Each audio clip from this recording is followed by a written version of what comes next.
this election. And frankly, that is why former President Trump is here today. Biden won the Badger State back in 2020 by fewer than 21,000 votes. And today at 4 p.m. at his rally in Racine, Wisconsin, the former president is expected to hammer Biden on the economy. Fox's Brian Yennis. This as President Biden holds a Virginia event with the Clintons before heading to Camp David. And starting tomorrow, the rest of the president's whole entire week is blocked off for this debate prep at the presidential retreat. There's not going to be a trip to a swing state. There's not going to be, past this afternoon, remarks to the nation. It is just fine-tuning the election argument. Fox's Peter Doocy at the White House. The president arguing his predecessor is unhinged, dangerous, and not better on policy, despite the former president's lead on key issues in many polls. President Biden taking more executive action on immigration, this time giving some migrants who crossed illegally a path to stay in the U.S. if they've already been here for at least 10 years and are married to a U.S. citizen. The order also allows DACA recipients, immigrants brought to the U.S. illegally as children, to more easily receive work visas if they have earned a college degree in the U.S. Fox's Jared Halpern at the White House. The man who killed 5 people, injuring 19 others at a nightclub in Colorado Springs, just pleading guilty to 50 federal hate crime charges. 24-year-old Anderson Lee Aldrich already pleaded guilty to state counts for the 2022 mass shooting and is serving life in prison. The plea deal on the federal counts avoids the death penalty. Prosecutors say the attack at an LGBTQ plus club was driven by bias. America is listening to Fox News. When you use Bounce dryer sheets and your clothes look amazing, it's the sheet. Less static in your life? Yeah, it's the sheet. Smelling fresher than ever? It's the sheet. Oh, so soft fabric? Ooh la la. It's the sheet. Less wrinkles on your clothes? You know it's the sheet. Bounce dryer sheets. More freshness, more softness. Less static, less wrinkles. It's the sheet. Wesley Financial Group is not a law firm. An important message about your timeshare from Chuck McDowell, founder of Wesley Financial Group. If you receive an unsolicited phone call or mail piece to discuss selling, renting, or especially canceling your timeshare, don't fall for it. Contact your timeshare resort or Wesley Financial Group for assistance, and I'll send you our timeshare exit information kit free with the straight facts about timeshare cancellation. Call 800-653-1188. 800-653-1188. Air Comfort Service, heating, cooling, and insulation. Weather. Chief Meteorologist Dave Murray. The summer bake is on, even though the summer season does not officially start until Thursday afternoon. Partly sunny, hot and humid this afternoon. Keep an eye out for a pop thunderstorm, 93. Partly to mostly cloudy skies tonight, 75. Wednesday, sunny, 94. Thursday, sunny, 96. Friday and Saturday, sunny and 99. Cool front trying to come in on Sunday. This is 97.1 FM Talk. Chief Meteorologist Dave Murray. I was having a lot of sinus infections. My sinuses were clogged, pressure, headaches. Linda suffered for years with chronic sinus infections. You don't feel like doing anything. When you feel like your head is completely clogged, all you want to do is just lay down and sleep. And the pressure, it's just not fun, always walking around with a headache. Now, her issues are gone. How? A minimally invasive procedure done in the office of St. Louis Sinus Centers called balloon sinuplasty. I really did not know what it was like to feel like you're really breathing and not being so clogged up. I would do it again in a heartbeat, and I would definitely recommend it for someone else. Do you suffer with chronic sinus infections, facial pain, pressure, congestion? Find out if balloon sinuplasty is the solution for you. Set an appointment today with St. Louis Sinus Centers. Call 314-332-2885. 314-332-2885. That's 314-332-2885.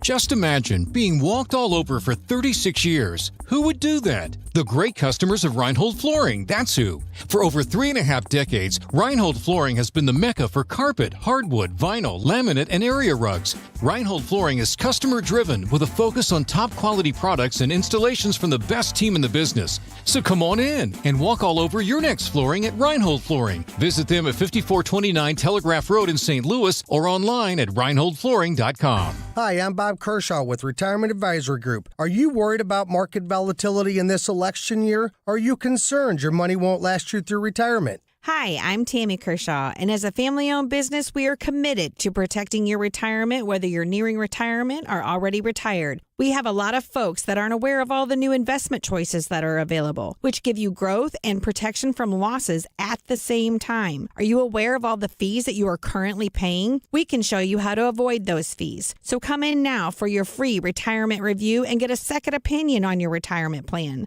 And just for coming in, you'll get a copy of our latest edition book, Your Key to a Worry-Free Retirement. Let us show you how to retire with confidence. We are proud to say we haven't lost a penny of our clients' money in 38 years, and we won't lose a penny of yours either. Let our family help your family. Call us now at 314-993-9494 or go online to retirementkey.com. That's retirementkey.com.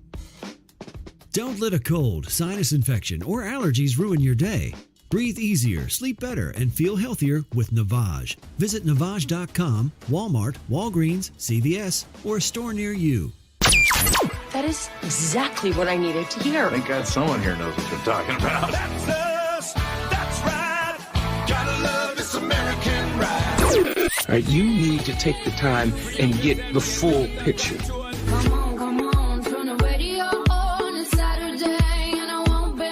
Don't get me wrong, I love the ladies. I mean, they rev my engine, but they don't belong in the newsroom. It is Anchor Man, not Anchor Lady. What do you want from me? I'm not America's sweetheart. Goodness sake, kid. Keep your voice down. Your father's listening to the radio. I'm not America's sweetheart. This is the Annie Fry Show. I'll ask you, Mr. Bailey, do you know why Alvin Bragg originally declined to move forward with the prosecution of Donald Trump? I believe the reasonable inference to draw is that the charges aren't supported by the laws or the facts. So there you have it. The Attorney General of the state of Missouri, who was telling Congress about why he thinks Alvin Bragg initially declined to prosecute Donald Trump. We're going to have Attorney General Bailey in studio here in less than 20 minutes, so make sure you join us for that here. Keep it right here on 97.1 FM Talk, or join us on the Odyssey app to stream it so you can hear what he has to say. He's once again joining in the fight to make sure that Missourians have their rights protected and that Americans have their rights protected, even Donald Trump. It's good. It's good to see. I will take your questions on the Annie Fry YouTube chat. And you can come here if you have questions for the Attorney General that you would like to have answered. We always love looking at what you have to suggest. So join us on the Annie Fry YouTube chat. You subscribe to the channel, you get to comment in the chat. That's a new rule today. We'll see how it works. There was a news alert that just came out not long ago from Fox News. The New York Court of Appeals on Tuesday rejected former President Trump's bid to have the gag order against him lifted, citing that, quote, no substantial constitutional question is directly involved. Judge Juan Merchan imposed a gag order that restricts the former president and presumptive 2024 GOP presidential nominee from speaking out about witnesses and the case now that Trump's trial has concluded. Trump's lawyers cited the November presidential election and the first debate against President Biden later this month, as well as the First Amendment rights of the former president and his supporters as reason for the order to be lifted. When Merchan refused to lift the gag order, Trump appealed the decision, which the appeals court rejected today. Isn't that something? That gag order is going to be applied to Donald Trump in the debate? I find myself every once in a while working through Twitter, just waiting to see what's new or whatever. And one of my favorite things to do to peek at the other side is to just read the comments section. And I know a lot of people would advise against that. I like it because I like to see what the groupthink is. Right, the right side of the aisle has a groupthink. The left side of the aisle certainly has a groupthink. What are the commonalities of what people are saying and responding? Tyrus last Thursday on our show made the comment that he does not believe that Joe Biden is going to debate Donald Trump. He says there's not going to be a debate. If you don't peek in those circles where I'm peeking right now, and of course, on this show, on this station, we have people who use us to peek at the other side as well. And you are all welcome to do so. We're happy that you're here. There's a huge contingent of people who think that Donald Trump is scared to debate Joe Biden and that he's not going to show up to debate at the end of this month. Brad, is there any reason why Donald Trump would be intimidated under all of the circumstances, it's a CNN debate, Jake Tapper, fake Tapper, depending on who's saying it, if it's me or Donald Trump. And is it Dana Bash is going to be the other moderator? I think there's 2 commercial breaks. You can't consult with your team in the breaks. You can take notes during, but you can't bring notes in. And the mics are going to be muted when the other person is talking. I do not see how any of those rules are benefit or advantage to Joe Biden. The only rule that I could see, or the only thing that I could see that being a little bit of a benefit to Joe Biden, is the commercial break. I think that gives him a little bit of reprieve from the intensity of the debate. It just puts a pause. Is that different than usual, though? I mean, there's always some sort of break.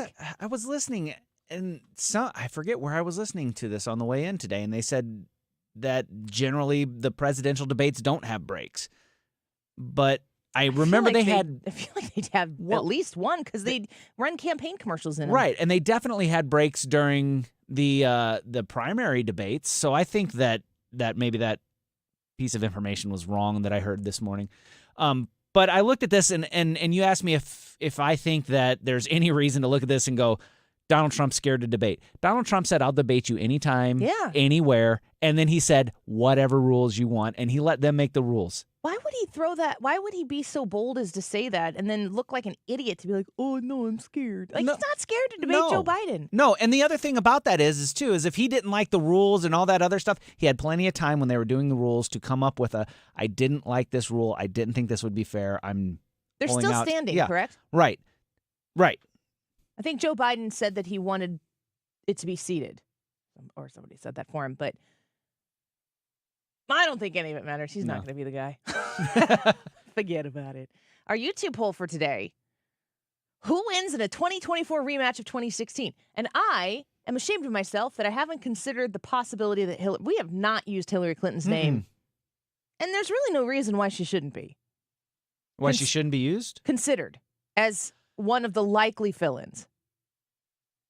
Yeah, I was trying to think of that, and like in my mind, there's no way they'd pick her. Nobody likes her. Longer you think about it, there are a lot of people who are not over the ending of 2016. This is true. There is a think about. You want to talk about revenge? If you want to talk about people being motivated to be able to right the wrong of 2016, there is absolutely something there. Yeah. But man, I think that motivates people to vote against her too. Like, nobody wants to vote for Kamala Harris. We're definitely going to say that. I think there's only slightly more people that would say Hillary Clinton's much more likable. You think only a few more people would vote for Hillary over Kamala? Yeah. Oh man, I don't think anybody likes Kamala. I think there are a lot of people who worship Hillary Clinton. Hillary's one of them. Yeah, but those are the same people that are going to vote for Joe Biden. They're the same people that are going to vote for whoever the Democrats roll out there. I don't know that gets the middle vote back to the Democrats. I don't think they're going for the middle vote. They can't. Their policies aren't middle. Their policies aren't moderate. Their only policy right now is that they're not Donald Trump. So I don't think policy matters. I think the idea that you have a living, breathing person that can serve 4 years that isn't Trump is the goal. Yeah, but then you look at it and you said if their policy is not Donald Trump, that was kind of the thing that the American people chose in 2016. They looked at Hillary and said, Donald Trump, not Hillary. So why would they look at Donald Trump now and say, not Donald Trump, Hillary this time? Because the passion that you have, the disgust that you have for Donald Trump began with Hillary Clinton. It's like going back to your roots. I mean, there are a lot of people who really like Hillary Clinton. I know that we don't understand that, but there are a lot of people who like Hillary Clinton. She was a Secretary of State. She was a senator. She was a first lady. She has understood how government works. She would be able to come in and immediately understand the operation of, like, she'd be able to take over and take charge immediately and understand what the job entails. Everybody knows where she stands. Peak name notoriety. She is to be avenged I mean, to me, she has way higher shot at winning the election than Gavin Newsom. She has a way higher shot at winning the election over like a J.B. Pritzker or a Whitmer or, Michelle Obama I still think is the golden goose for the Democrats. I don't think she wants it, but I think she would do it to protect her family. I don't think it would be to protect her country. I don't think she loves her country. Just ask her. It took her until Obama was the president for her to actually be proud of her country. It's not really what I'm signing up to be the commander-in-chief and leader of what I consider to be the greatest country in the world. But Hillary Clinton has the apparatus. She has people she could snap her fingers and her system would be in place. The only struggle that I see with the Hillary Clinton possibility, because this is like, how many alarms can you have for a fire? Like all of them. Yeah, there's no limit, all right? the alarms, yeah. Alarms are just firehouses I was that saying they're like bringing a in. 4-alarm fire. Well, I think you can have a 5-alarm fire. This is a 47-alarm fire and all hands on deck. So you've got to look at like for any candidate that would replace Joe Biden. And I think it is imminent. I think that it is upon us quickly. It is going to be a historical spectacle if it does happen. You have to look at all the net positives. Well, you have to look at all the positives and all the negatives and find out where the net is.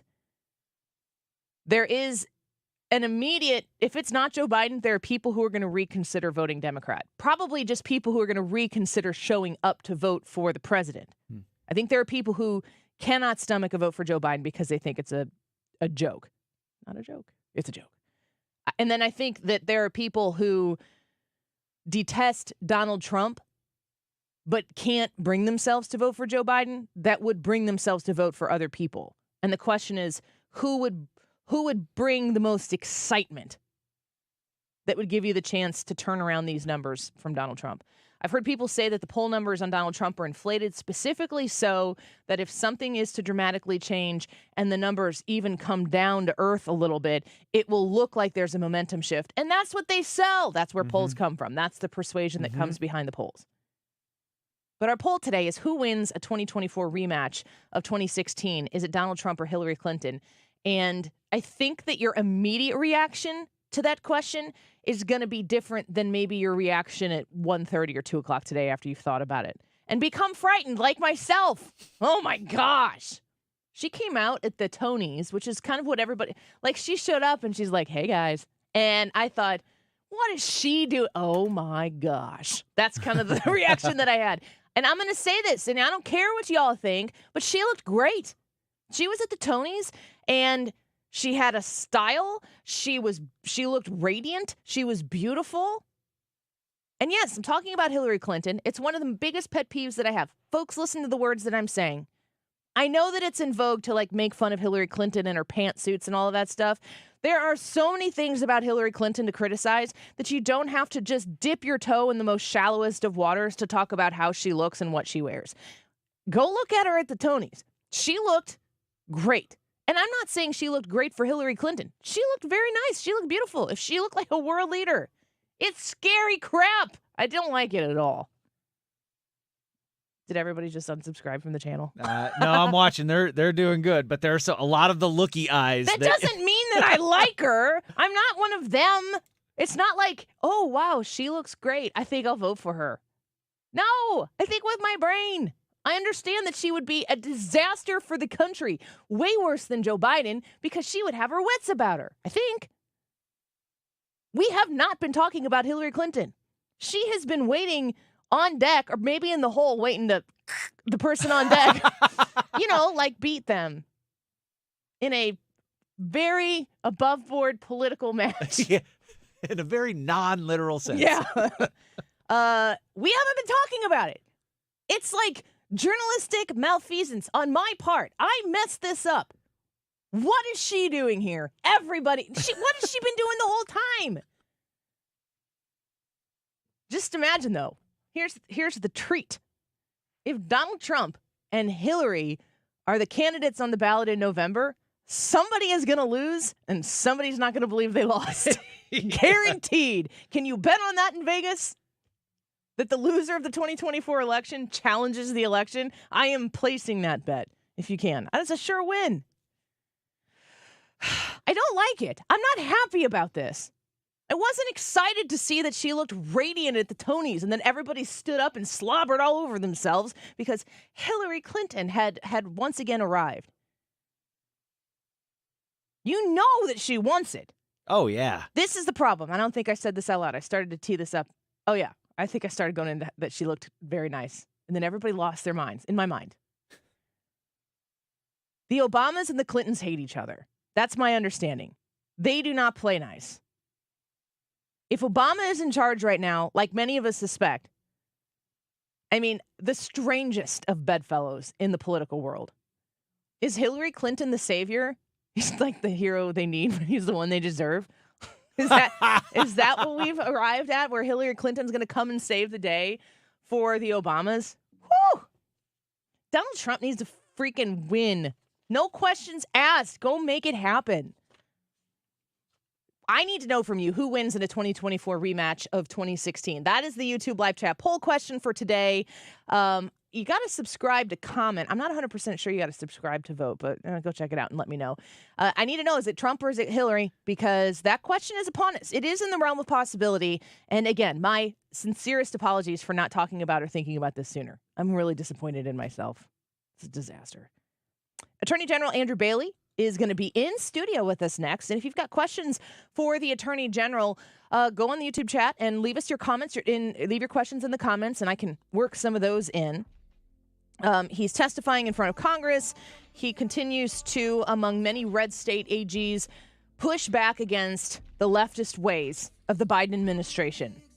What is he up to right now? You join us here on 97.1, on the Odyssey app, or on the Annie Fry YouTube channel, and follow along. We're glad you're here. Andrew Bailey in studio next. This is the Annie Fry Show. Follow Annie on Twitter @AnnieFryShow.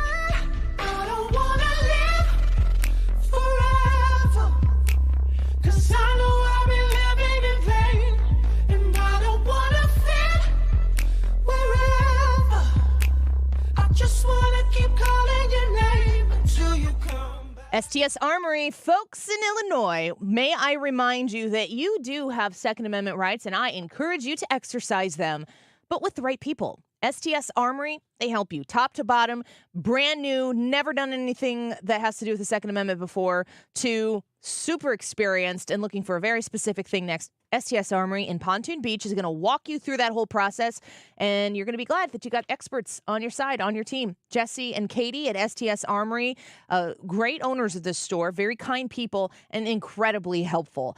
May I encourage you to sign up for their conceal and carry classes. They'll walk you through everything you need to know, be able to get you fully qualified, all the paperwork understanding all of the things that you need to know, starting from the FOID card all the way through the CCL, which I have. I'm going to do a renewal class with them pretty soon this summer or fall before mine expires. STS will walk you through everything. You can just ask them questions. You can get firearms, accessories, ammunition, safes. I bought safes from them. It's one of the first. I usually purchase the safe and then purchase the firearm. Talk to them about what you're looking for. Sign up for classes. They even have kids' safety classes as well. Reach out to them at 618-931-GUNS, 618-931-GUNS, online at sts-armory.com. Is your old garage door a real clunker? Overhead Door Company of St. Louis is paying cash for your clunkers now. They'll haul away your old garage door and give you instant credit towards the new insulated door. $200 for the first garage door and $100 for each additional door. Cash in your old opener, too. It's cash for clunkers now at Overhead Door Company of St. Louis. Convenient, free in-home estimates. Schedule online at overheaddoorsstlouis.com or call 314-781-5200. Hello, Mike Carter here. I wonder if you knew that after the purchase of the Louisiana Territory in 1804, a formal three-flag ceremony was held in St. Louis to mark the transfer. The Spanish flag lowered and the French tricolor raised. That in turn was lowered the next day and the flag of the young Republic of the United States stood tall. I'm Mike Carter of Carter Law Offices here, and at that moment the people living here went from being subjects to being citizens of a great free nation. Jump ahead 220 years to what we have become, and over 6 million men, women, and children now call Missouri home. Our largest cities are an economic powerhouse, and our small towns and family farms remain the heart of the nation. A friend wrote me one time at Carter Law Offices, "Hey, Mike Carter, why don't Missouri residents show their pride by flying our state flag more often like the folks in Texas?" I was like, that's a really great idea. And I was thinking, maybe anybody who's listening to this, if you want to send me an email at mike@carterlegal.com with your name and address if you're okay doing so, and I'll send you a free state flag, and you can hang it out on your front porch and show everybody you're as proud of Missouri as I am. If you're considering an annuity as part of your retirement plan, we need to talk. Hi, I'm Bob Stockdale, Senior Vice President Investments with the ClearPath Wealth Management Group at Stifel and host of On the Money, Saturday mornings at 11 on 97.1 FM Talk. Annuities can be a useful tool for some retirement investors, but not all annuities are created equal. Every week, we meet clients who own complex annuities that don't suit their needs and, in some cases, actively undermine their retirement plan. Before you purchase an annuity, get a second opinion from the ClearPath Wealth Management Group at Stifel. Requesting a consultation is free of charge. To request a free consultation, contact us at clearpathinvesting.com. That's clearpathinvesting.com, or call us at 636-695-2650. That's clearpathinvesting.com or 636-695-2650. Stifel Nicholas and Company Incorporated, member NYSE and SIPC. Mark Cox here. My friends at Whiskey Dickerson are hard at work cranking out a brand new line of t-shirts, hoodies, and hats with hard-working, self-reliant patriots like you and mine. Whether you're the subtle and tasteful type or you'd rather push the First Amendment to the limits, Whiskey Dickerson has just the shirt for you. Right now, get 20% off by entering promo code 971 at checkout. Whiskey Dickerson is giving a voice to the silent majority. So if you like your coffee strong and your tea in the harbor, go to whiskeydickerson.com. You're listening to the Annie Fry Show live from the Air Comfort Service Heating, Cooling, and Insulation Studio. Get in your comfort zone with double carrier cool cash rebates up to $4,200 and 0% financing up to 72 months on a new HVAC system. For details and a free estimate, visit aircomfortservice.com. The race for Missouri's 15th Senate District is heating up. Mark Cox here. Join me Wednesday, June 26th at the Lodge of Des Peres. We're going to hold a candidate forum. The event is free, but space is limited. Register at 971talk.com/events. Take a seat right over there. Sat on the stairs, stay or leave. The cabinets are bare and I'm unaware of just how we got into this mess. Got so aggressive. I know we meant all good intentions. So pull me closer. Why don't you pull me close? Why don't you come on over? I can't just let you go. Oh, baby. First of all, this conviction was a Democrat hoax started by him as election interference and really attacking a political opponent never been seen before in this country. It's done by third world countries, by banana republics, never been done by this country. And it's a disgrace, and he's a disgrace. I mean, with his record and his family's record, he's a disgrace to have done it. And the gloves have come off because of it, and frankly, it allows you to speak more freely. That's pretty much the soundbite that we've gotten from Donald Trump regularly about a lot of his legal challenges that he's been facing. It's a hoax, that there is corruption, so on and so forth. And it's really hard to look at what he's been dealing with and go, I don't know about that. It seems pretty corrupt. I hope if I'm ever on trial, I don't get the Trump treatment. And joining us in studio now, excited to have the Attorney General for the state of Missouri, Andrew Bailey, in studio with us. Welcome to the studio. It's good to have you here. Thanks for having me. You bet. I want to talk about the gag order right now because you've been pushing back against the gag order that is potentially going to be applied to Donald Trump with the Jack Smith trials. So every time I'm talking about this with my audience and for my own benefit, I feel like we have to take things off the table so that we know what we are talking about and what we aren't talking about. Today, Judge Merchan, they appealed the gag order. Let me make sure I say this right. In the Manhattan trial, Trump appealed it, and the appeals court came down today and said the gag order stays. Have you heard that latest news? You know what, that is a recent development, and I saw a headline, but haven't had time to fully drill down on that. But, there is this issue of Jack Smith seeking the gag order in the federal prosecution in that case that's pending right now in the United States District Court in Florida. Okay. And whether or not to impose a gag order in that instance is actively being litigated, and an issue that my office has filed an amicus brief against imposition of the gag order. There's a strong constitutional presumption against gag orders is violative of our First Amendment right to free speech. It's important for folks to remember the right to free speech applies not only to the speaker, but to listeners.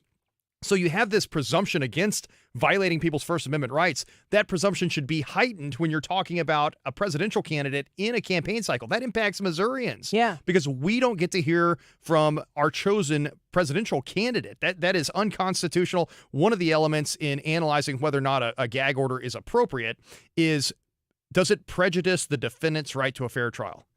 Well, if it's President Trump's right to a fair trial and he wants to waive that right, who is Jack Smith to tell him he can't do it? Mm-hmm. So Missourians are impacted. President Trump is negatively impacted. Thus, Missourians are impacted.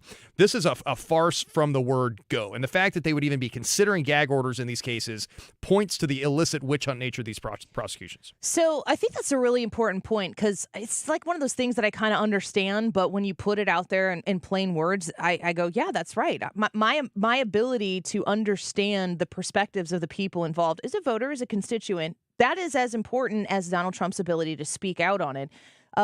You have a ton of legal experience. How common, in what cases do people whose names we've never heard of before or never will hear of again, how often are gag orders implemented? Yeah, it's very uncommon for the reason that there's a strong constitutional presumption against imposing gag orders. So it would have to be a really egregious case with high publicity where it would be the defendant's concern that defendant, that he or she as a defendant might get the right to a fair trial. So the fact that Jack Smith and Alvin Bragg have moved for these gag orders, again, underlies or emphasizes how illicit these prosecutions really are. We've got the Attorney General for the state of Missouri, Andrew Bailey, in studio with us right now. I'll just read from you. We're going to so I want to talk a little bit more about what's going on in the Jack Smith cases here in a second. But since we're on the topic of gag orders, this is news as of late this morning. The New York from Fox News, the New York Court of Appeals on Tuesday rejected former President Trump's bid to have the gag order against him lifted, citing that, quote, no substantial constitutional question is directly involved. Yeah, Attorney General, thoughts? Yeah, that's absurd on its face. I mean, again, it's Missourians' right to hear from a presidential candidate. This isn't just some average criminal defendant. This is an individual who's running for the highest public office in the land, has been, the Missouri Republicans have caucused in favor of that, overwhelmingly in favor of that candidate. And for Missourians to be denied access to that candidate, be denied the ability to hear from that candidate, it creates a constitutional crisis of the New York State court's own making. So I think that, my constant thought is, we're living in an alternate reality right now that starts at the peak, Joe Biden's Department of Justice, and I say Joe Biden's name specifically because I think he or whoever is he is in charge of what is going on at the Department of Justice. He's responsible. Yeah. I mean, maybe not in charge, responsible. Yeah. He's the name. Yeah. He's got the name on the mailbox out front.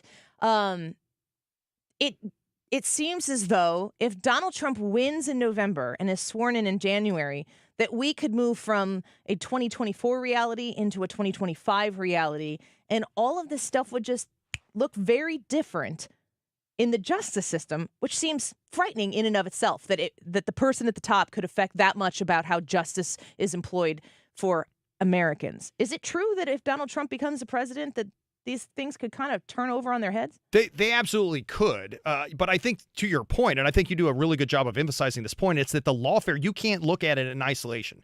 We can't look at it in terms of, it's important when we get into the gritty detail and the legal issues that we drill down on individual cases, but you can't look at lawfare in terms of, Alvin Bragg's prosecuting him. Oh, Jack Smith's prosecuting him. Oh, Fonnie Willis is prosecuting him. Oh, there's a civil suit by Letitia James. There's also government censorship, where Biden's Department of Justice and others have suppressed conservative voices on big tech social media platforms. There's gag order censorship of President Trump. There's that civil sanction. There's attempts in blue states to kick President Trump off the ballot unconstitutionally. Yeah. Again, depriving Missourians of their right to vote for their chosen presidential candidate. And so you can't look at the trees in isolation. You got to put all that together and look at the forest and say, this is a scary day in our republic. This is a frightening day. The Constitution exists to protect us from the government, and the government exists to protect our rights. And yet here, that very same government at federal and state levels is being weaponized against one individual who's a stand-in for everybody else who deigns to think the way he does. Yeah. And that is a frightening day in this republic. Yeah, Andrew Bailey speaking with us here in the studio, the Attorney General for the state of Missouri. When I think about how public this is and how consuming this is for people's attention, if they can do it to Donald Trump, imagine if the cameras aren't there, the media coverage isn't there, the political fallout isn't there, and somebody else is in that defendant seat. That is very frightening. So let's talk about the case that Alvin Bragg brought and the constitutional violations against the president. 34 counts of falsifying a business record. And if you look at that indictment, every single count refers to falsifying a business record to conceal, quote unquote, some other crime. Yeah. Without defining what the crime is. What? We have a due process right to have notice of the charges brought against us. And you know why they didn't define the other crime? Because they were all related to 2016 that were outside the statute of limitations. Well, the statute of limitations exists to prevent parties from sandbagging claims. And yet that's what Alvin Bragg did. He bootstrapped that other nebulous other crime that's outside the statute of limitations to something he could actually charge, didn't give the president proper notice. That's especially bad when you look at the New York statute, section 175.10, falsifying business records in the state of New York. It provides an affirmative defense. Well, that's rare in the law. And an affirmative defense requires the defendant to put on a preponderance of the evidence. How can Donald Trump go get evidence if he doesn't even know what the state's accused him of doing wrong? I have a theory that, when you see someone go through trial, they've been found guilty, that the hope of society is that they will have learned their lesson and they, if given the opportunity to be free again, wouldn't commit the crime again.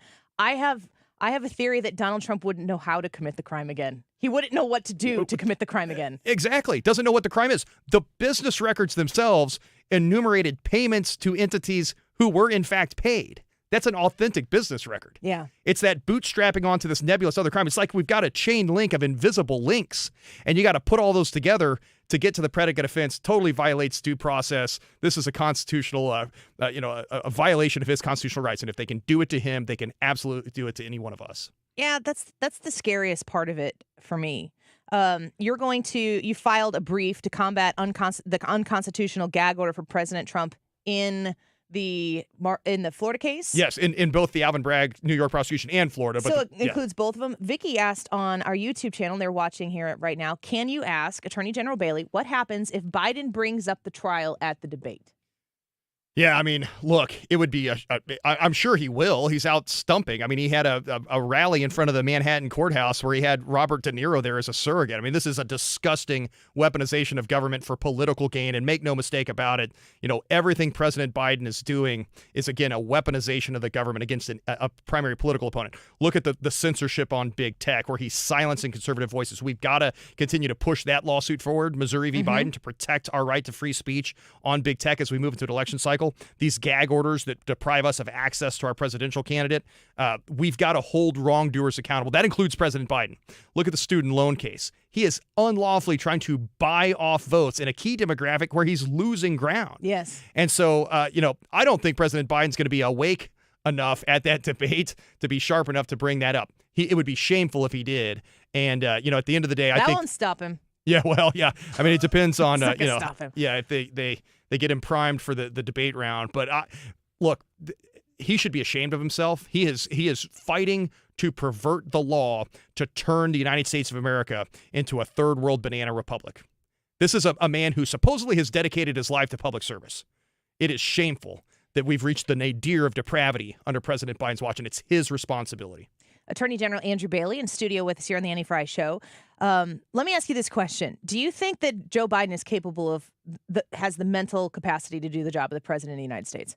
Absolutely not. Is there any, because what we hear from the White House is you've been deceived by your eyeballs that have been watching unedited footage that's been released. The Attorney General here, you've been duped. You think that he's maybe with it behind closed doors and what we see is not the real Joe Biden? No way. There's too much evidence in the public domain of his inability to negotiate steps or Yeah. stairs, or like being confused when he's on stage, his inability to directly answer questions, his mumbling, his erratic behavior. Take all of that and couple it with what the special prosecutor found when they declined to charge him with the same offense for which they are actively and vehemently pursuing President Trump, that he lacked the mental state necessary to form culpability. Mm-hmm. Well, if you can't be responsible for a crime you've committed, how can you run the United States of America? Yeah, that's a great question. You'd have to have your hands on lots of levers, or have somebody who has the hands on the levers for you. I want to ask you in the next segment, because we're going to keep you here for one more segment today. I want to ask you in the next segment about some connections of what's going on the national stage versus what we're seeing here in the state of Missouri. And we're going to bring up that one name, Kim Gardner, that we haven't talked about in a while. We're going to talk to the Attorney General about that in the next segment. But I do want to, on the Joe Biden question, on the lawfare question right now, I have been of the mind very vocally that I do not think Joe Biden's the guy in November. I think that they're going to work to replace them. From what I understand, you got to get your name on a ballot. Joe Biden's name is going to be on the Missouri ballot right now. Do you see constitutional challenges from state to state, or specifically Missouri, should the Democrats decide to make a swap of their nominee? Is that an easy thing to do? Yeah, I think that should be extremely challenging and should be illegal and unconstitutional. Early voting in a lot of these states has already begun or will begin shortly. To swap out the presidential candidate in the 11th hour, I think is a frightening bait and switch. These issues should have been resolved long before now, and shame on President Biden's family for not taking care of their elderly patriarch and pulling him off the ballot and telling him, hey, it's time to retire and go home. I agree. I cannot understand what Joe Biden is doing. But she's a doctor, so I guess she knows. All right, let's take a quick break. When we come back, more with the Attorney General for the state of Missouri. We've got Andrew Bailey here in studio, and I'm going to ask him about Kim Gardner. Where's she been? She's been really hard to find. She's like the greatest hide-and-seek player ever. But I think they found her. And that subpoena was served, and we'll find out what the Kim Gardner status is right now with the Attorney General and get a little Missouri update when we come back. Don't go away.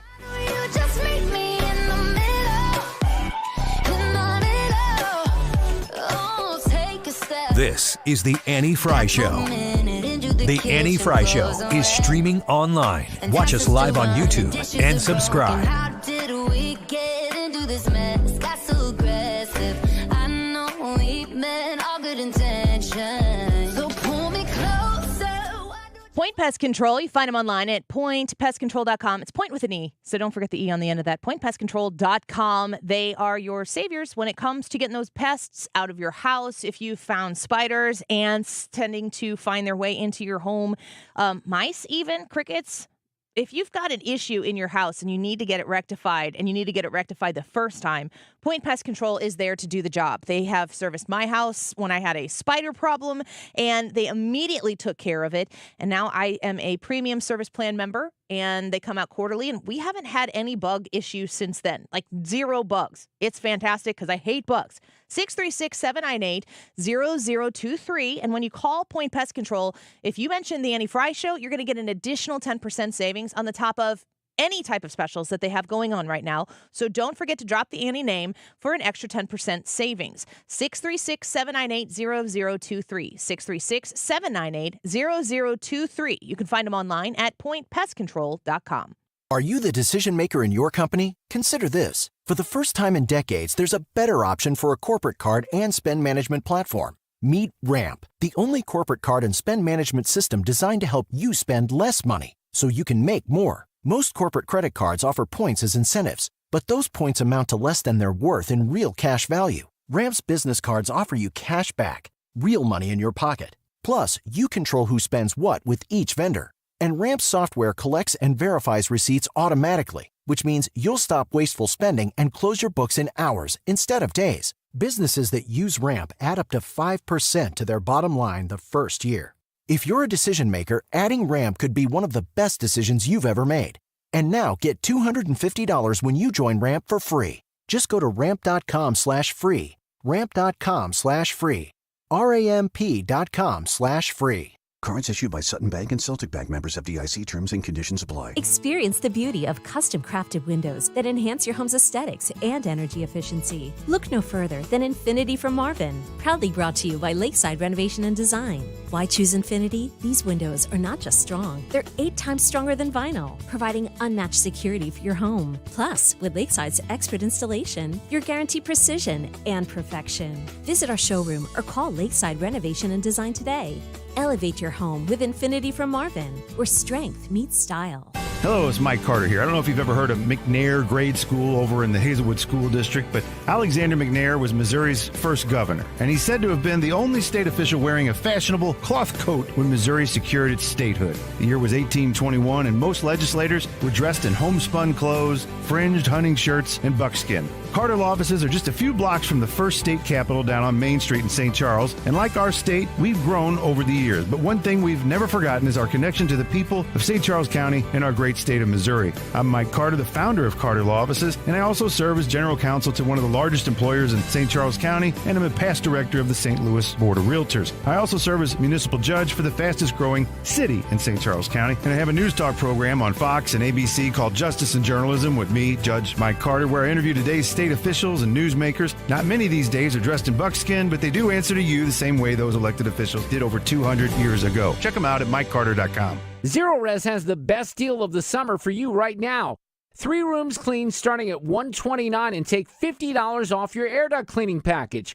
Call 314-474-2020 or book online at ZeroResSTL.com. Today's YouTube live chat poll, who wins a 2024 rematch of 2016? We haven't thought of this one yet. So, will it be Donald Trump or Hillary Clinton if there's a rematch? We haven't talked about Hillary possibly being the one that replaces Biden, so we wanted to throw this one out there. The time is 12:45. This time check is sponsored by Jerry Kelly Heating and Air Conditioning. It's time for a $98 AC tune-up. The race for Missouri's 15th Senate District is heating up. Mark Cox here. Join me Wednesday, June 26th at the Lodge of Des Peres. We're going to hold a candidate forum. The event is free, but space is limited. Register at 971talk.com/events.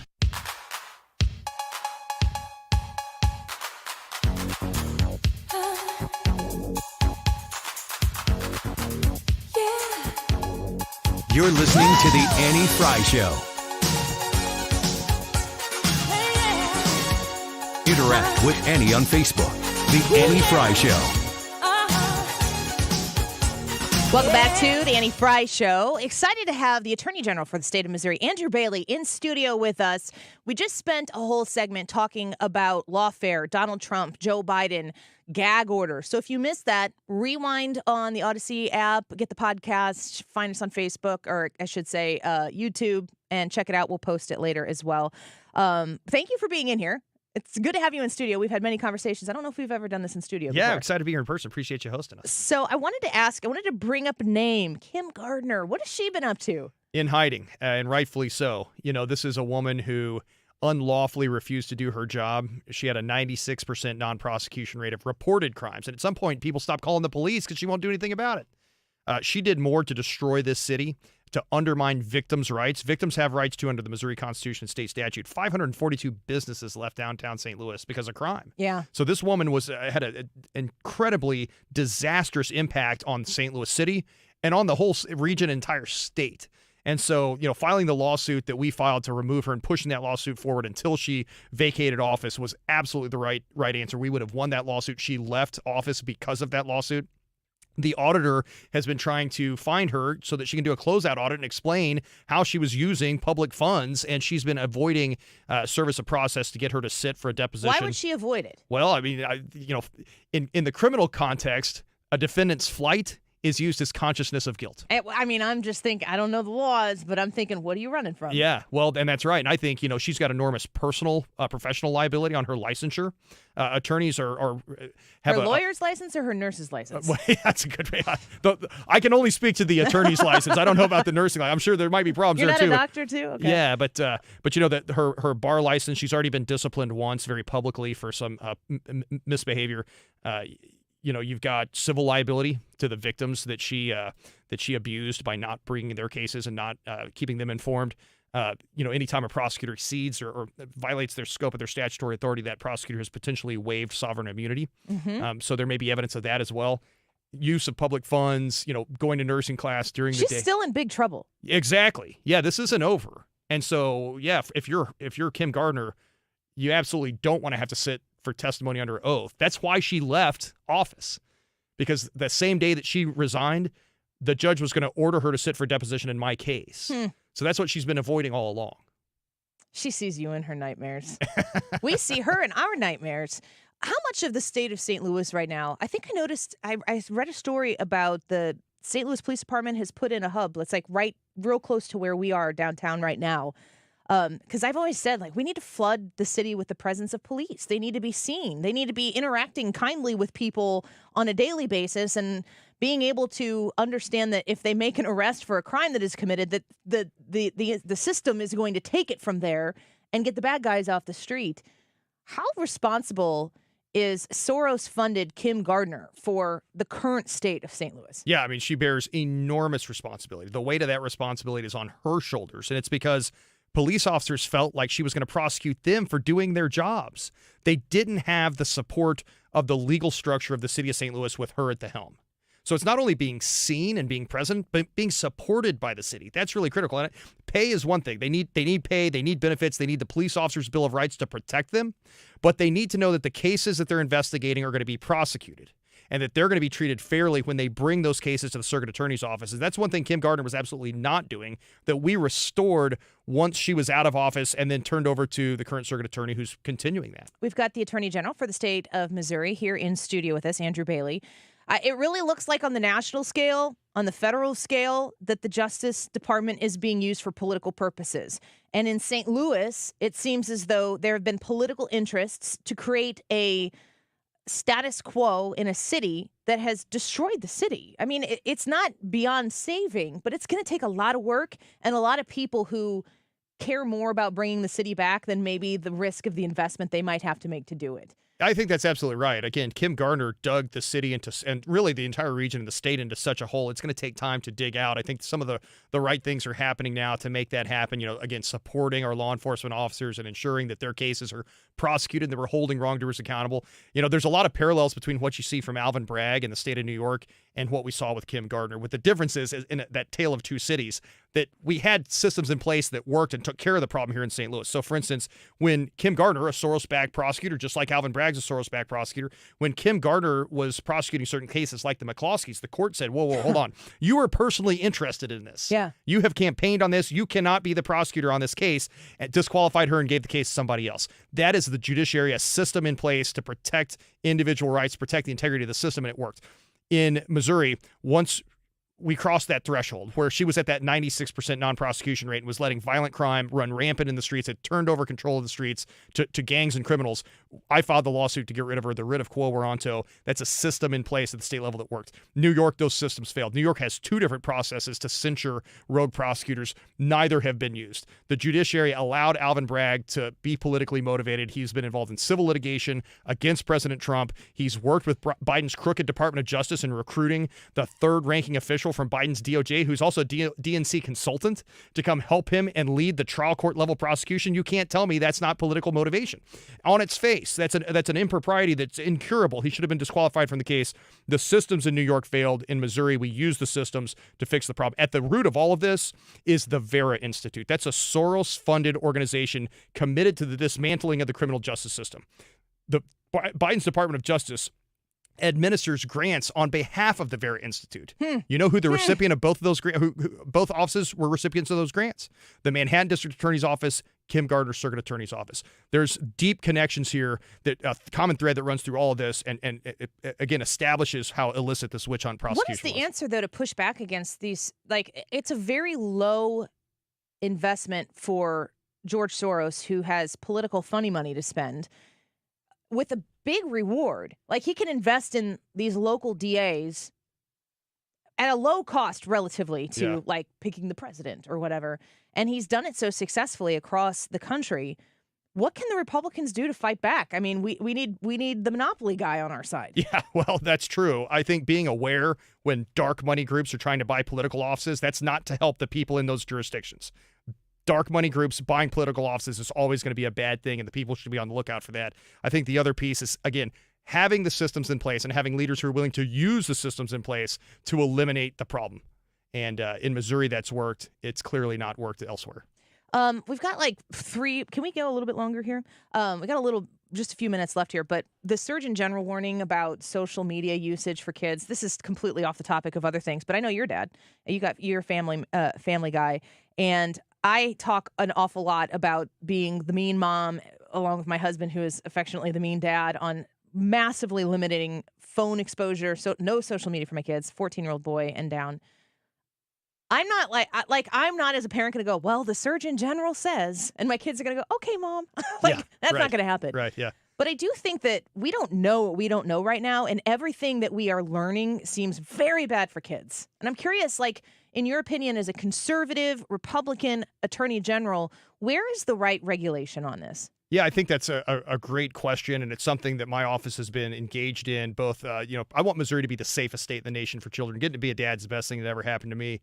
I got a heart for protecting kids. And to that end, my office launched an investigation into big tech social media firms who we have every reason to believe, based on whistleblower testimony, were manipulating algorithms to get kids addicted to screen time so they can then harvest the data from those young children with no parental consent or warning. And serve them ads. That's and right. They're making money off of it. That's right. And so they're marketing it to kids and then rigging the product to make it more addictive to kids so they can gain economic benefit from the kids without the parents knowing what's going on. That's problematic. We've launched an investigation. We'll hold wrongdoers accountable. I think that at the end of the day, Congress has a role to play here. Section 230 of the Communications Decency Act has created this big tech monopoly where there's so few market participants that consumers don't have good options. Yeah, that's true. As consumers, we don't have the information we need, and the marketplace is insulated from kind of the open market impulses that would create some transparency and benefit consumers. Section 230 of the CDA needs to be amended. We got 2 minutes left. The regulation, it sounds like, needs to be on the institutions, not necessarily on the families. Yeah, look, parents need to parent their kids, and that's a parental rights issue for me. But I think that the government has created a monopoly and then has insulated that monopoly from any kind of open market impulses or civil liability by parents who may want to bring suit. It's kind of like this tobacco industry in the 1990s. Remember how it was revealed that the tobacco industry was, chemically altering their product to make it more addictive and then specifically marketing it to children. And several states took action, and there was a master settlement agreement, and that market was forever changed and reformed. I see the same thing on the horizon for big tech. It may look different in its execution, but the same thing's going to happen.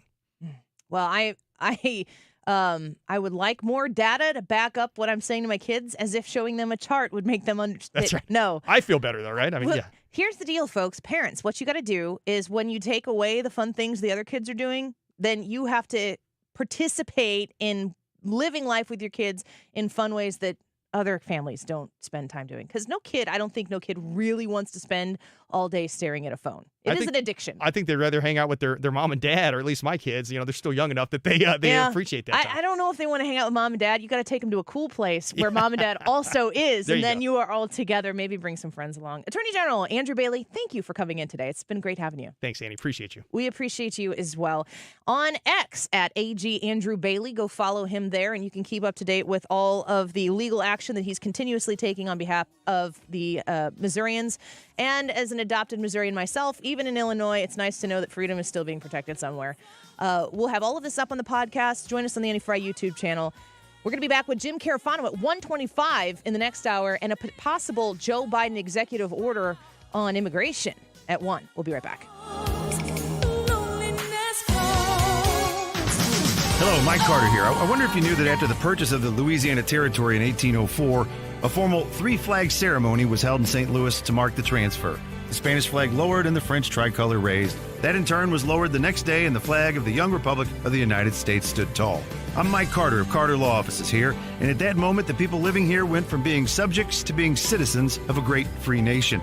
Jump ahead 220 years to what we have become, and over 6 million men, women, and children now call Missouri home. Our largest cities are an economic powerhouse, and our small towns and family farms remain the heart of the nation. A friend wrote me one time at Carter Law Offices, "Hey, Mike Carter, why don't Missouri residents show their pride by flying our state flag more often like the folks in Texas?"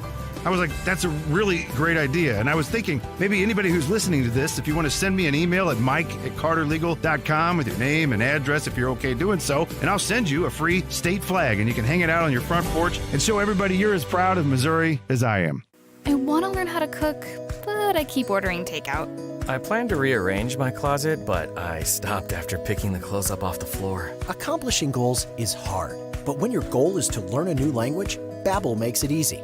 In just 15 minutes a day, Babbel's award-winning language learning app will help you start speaking another language. Start having conversations in as little as 3 weeks. Comment tu t'appelles? Comment tu t'appelles? Vous êtes où? Vous êtes où? Babbel's bite-sized lessons make it easy to learn words and phrases you'll actually use. So when someone asks, "How's your French going?" you can say, Babbel est amusant et facilite grandement l'apprentissage d'une nouvelle langue. Et cela ne prend que 15 minutes par jour. when you want to really learn another language, it starts with Babbel. Babbel, language for life. Celebrating 10 million subscriptions sold. Now try Babbel for free at babbel.com. Just go to babbel.com and start learning a new language today. That's babbel.com. BABBEL.com. KFTK FM Florissant. From the Under Law Injury Lawyers, GetJim.com studio. That's GetJim.com. 97.1 FM Talk. Always live on the free Odyssey app. President Biden's about to announce another executive action on immigration. I'm Lisa Brady, Fox News. He'll mark the 12th anniversary of DACA, the so-called Dreamers program, by allowing some immigrants who came to the U.S. illegally to stay if they've lived here at least 10 years, are married to a U.S. citizen, and do not pose a security threat. Missouri Republican Senator Josh Hawley tells Fox News. This is after he has allowed in 9 or 10 million illegals across the border in 3 years. And now he's granting illegal amnesty? I mean, this guy is totally out of control. It's completely lawless. Arguing this oversteps the president's authority, but at the White House, spokeswoman Karine Jean-Pierre just telling reporters this is part of measures that will help keep American families together. She says the administration's committed to taking action within its authorities to secure the border and ensure an immigration system that's more fair and just. A man from Ecuador who crossed into Texas in 2021 is now accused of raping a 13-year-old girl in a New York City park. He comes through Eagle Pass, Texas, where he's detained and placed under arrest for entering the country illegally. He's then detained, and while he's waiting for processing, he's let go. NYPD Chief of Detectives Joe Kenny says the 25-year-old suspect faces multiple charges in last week's attack, captured when neighborhood residents spotted him and held him until police arrived. A variety of drugs, guns, and cash seized as the Justice Department exposes a connection between a Mexican cartel and an underground Chinese banking group. This investigation shows that the Sinaloa cartel has entered into a new criminal partnership with Chinese nationals living in the United States who launder money for the cartels. DEA Administrator Ann Milgram, more than 20 defendants charged in a superseding indictment, including several who fled after they were first charged last year. They've since been arrested by Chinese and Mexican law enforcement. America is listening to Fox News. When you use Bounce dryer sheets and your clothes look amazing, it's the sheet. Less static in your life? Yeah, it's the sheet. Smelling fresher than ever? It's the sheet. Oh, so soft fabric? Ooh la la. It's the sheet. Less wrinkles on your clothes? You know it's the sheet. Bounce dryer sheets. More freshness, more softness. Less static, less wrinkles. It's the sheet. Wesley Financial Group is not a law firm. An important message about your timeshare from Chuck McDowell, founder of Wesley Financial Group. If you receive an unsolicited phone call or mail piece to discuss selling, renting, or especially canceling your timeshare, don't fall for it. Contact your timeshare resort or Wesley Financial Group for assistance, and I'll send you our timeshare exit information kit free with the straight facts about timeshare cancellation. Call 800-653-1188. 800-653-1188. Air Comfort Service, heating, cooling, and insulation. Weather. Chief Meteorologist Dave Murray. The summer bake is on, even though the summer season does not officially start until Thursday afternoon. Partly sunny, hot and humid this afternoon. Keep an eye out for a pop thunderstorm, 93. Partly to mostly cloudy skies tonight, 75. Wednesday, sunny, 94. Thursday, sunny, 96. Friday and Saturday, sunny and 99. Cool front trying to come in on Sunday. This is 97.1 FM Talk. Chief Meteorologist Dave Murray. Let's talk about Ruler Foods and I've been kind of mentioning in this, but this is great. They've got delivery now, which means that you can match your convenience along with your savings at Ruler Foods. Friends don't let friends pay high prices. That's why I'm telling you, because you're my friend. Don't pay high prices at your other grocery stores. And if you haven't, listen to me, folks. You'll listen to me talk about a whole lot of things. And I'm telling you, you've driven past Ruler Foods many, many times. And you saw that place. You're like, oh, Annie talks about that place. And then you kept driving. Stop it. Turn around. Go back and just go in. Buy one thing. Buy your favorite candy or a box of cereal that you used to like as a kid or whatever it is. Or buy some special produce that you really love. Red, ripe, seedless watermelons, $3.99 each. Peaches or nectarines, 99 cents a pound. Saturday, I bought peaches from Ruler Foods, and they were fantastic. My daughter actually saw them and was like, "Ooh, Mom, can we get peaches?" And I'm like, "Well, they look great. Let's give them a shot." They were delicious. Go to rulerfoods.com and find the one that's closest to you on the website. Just put in your zip code and you'll be able to find one. Go in and try something. Trust me on this. I promise. You'll be glad you did. Rulerfoods.com. Summer is right here now. No, summer starts June 21st, but let's just say summer started. I have to say, if you have not been proactive and scheduled your checkup to make sure your air conditioner is ready, that's fine, because I'll be honest with you. If I wasn't in the business, I wouldn't either. So if you haven't done it, if you haven't had it checked and it does break down, just save my number in your phone. Not while you're driving, but when you stop or when you're at that light or when that really, really slow driver is in front of you in the passing lane, that's the perfect time to save my number. Call me. It's Bart Inman. One easy number. The easiest of all numbers for Missouri and Illinois. It is 314-293-2600. Or on the internet, it's bartinman.com. That is Bart with a B, Inman with an I.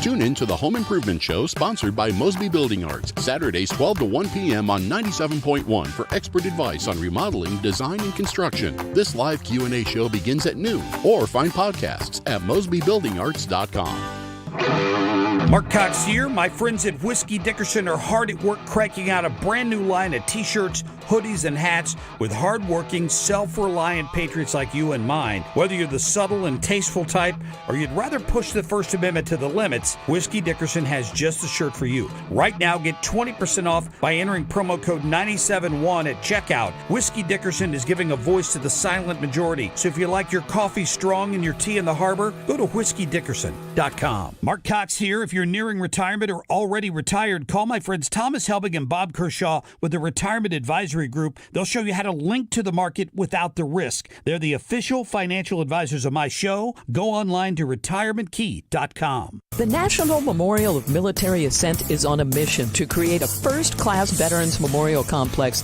in Grafton, Illinois. Sue Thomas here. Conservatives Care is honoring our veterans. Learn more at 971talk.com/care. That is exactly what I needed to hear. Thank God someone here knows what they're talking about. That's us. That's right. Gotta love this American ride. All right, you need to take the time and get the full picture.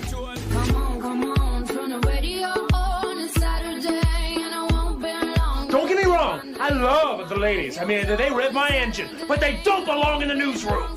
It is Anchor Man, not Anchor Lady.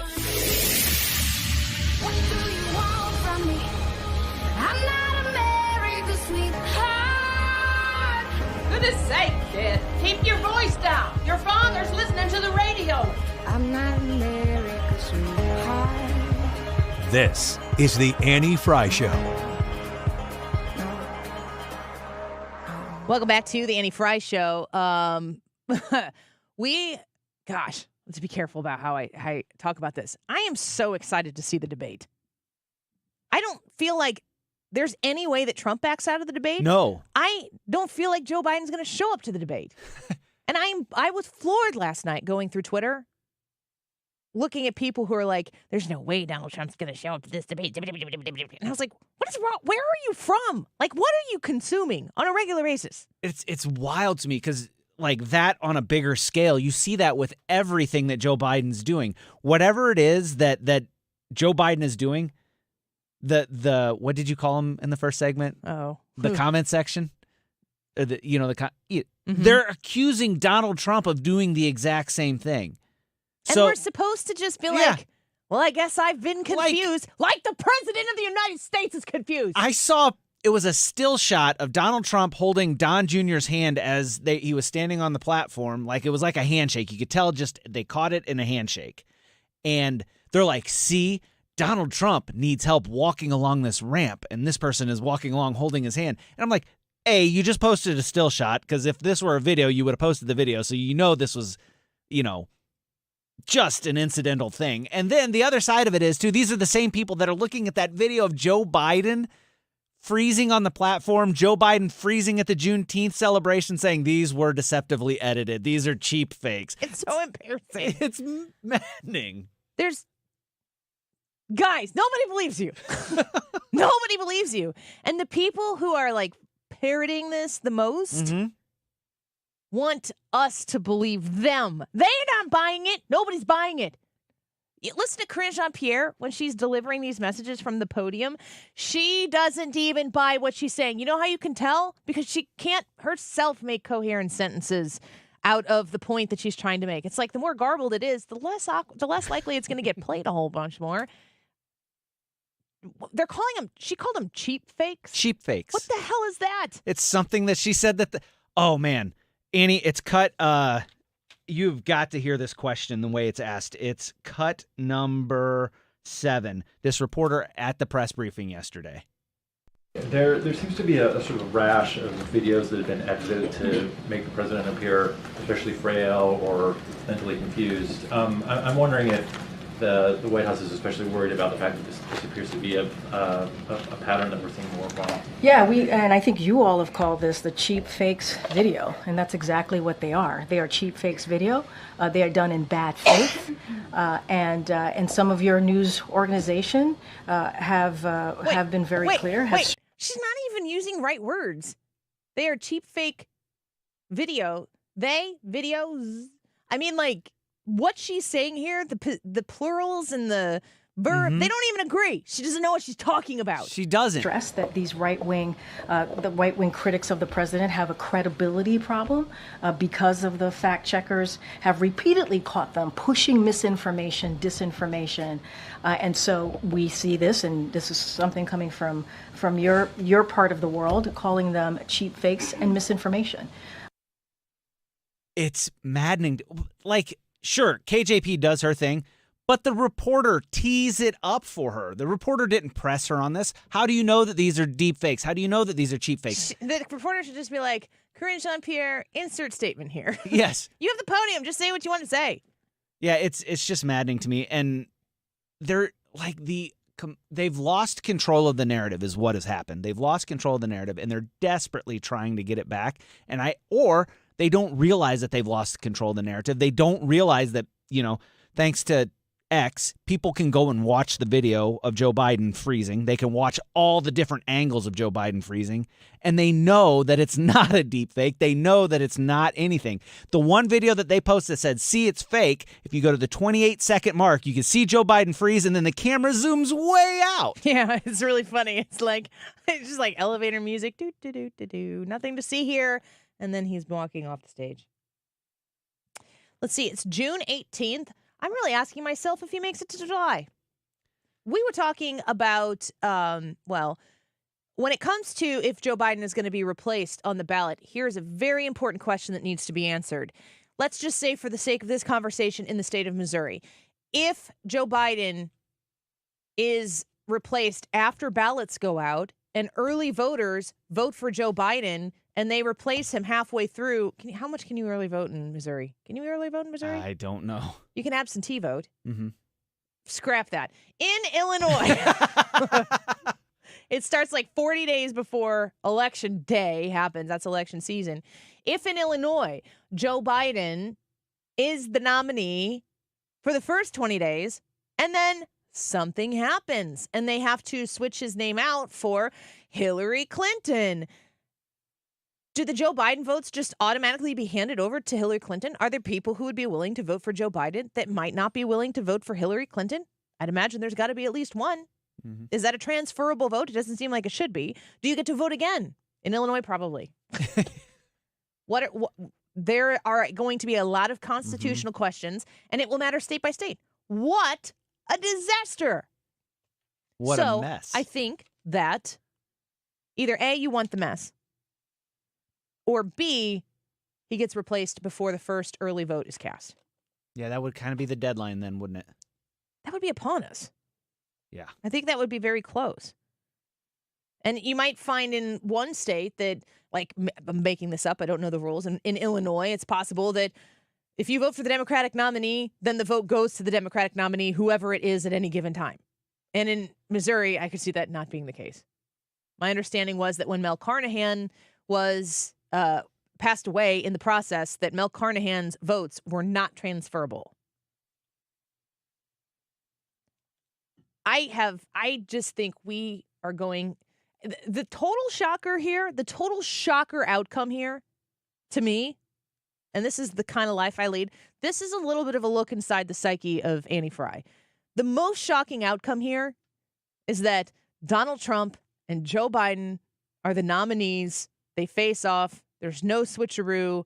Donald Trump wins 300 plus electoral votes in a sweep based on the numbers that we see right now. He's competing in Virginia, and like somebody was even talking about New Jersey. There's a huge scandal right now from one of the lead Democrats in New Jersey. There's a lot of reason why there's a lot of correlation and parallel between Illinois and New Jersey. And people in New Jersey, if they get sick of the system for long enough, they elected Chris Christie. And I know Missouri, what you're thinking, Chris Christie. Illinois is thinking, Chris Christie. That's how I'm just saying. There is one river that turns it into a judgmental statement into I'd consider it. Yeah. Yeah. Chris Christie would be so great for the state of Illinois. Name a Republican. Any Republican. And yeah. Mitt Romney. Yeah. Come on over. Bring him. We'll have you. Freaking Adam Kinzinger. I'd vote for him. I would too. I don't like him and I would vote for him. I despise him and I would vote for him. He would cry for our state. Tear. Is there a Republican I wouldn't vote for? I think I'd vote for Blagojevich again, and he could run as a Republican. Can he run as a felon? Could he? No. There's no term limits, folks. No. J.B. Pritzker is gonna probably run again. Why wouldn't he? You think he's like, I think the people have had enough of me. Baloney. There's enough of him to go around for term after term after term after term, and you will just sit there and deal with it. I'm saying really offensive things on the show today. In the 12 o'clock hour, I said that Hillary Clinton looked nice. And now I'm saying I'd vote for Adam Kinzinger for governor of Illinois against J.B. Pritzker, and you would too if you had a head on your shoulders that had brain cells to roll around and rub together. Like, would there be people who would go, I can't vote for Adam Kinzinger?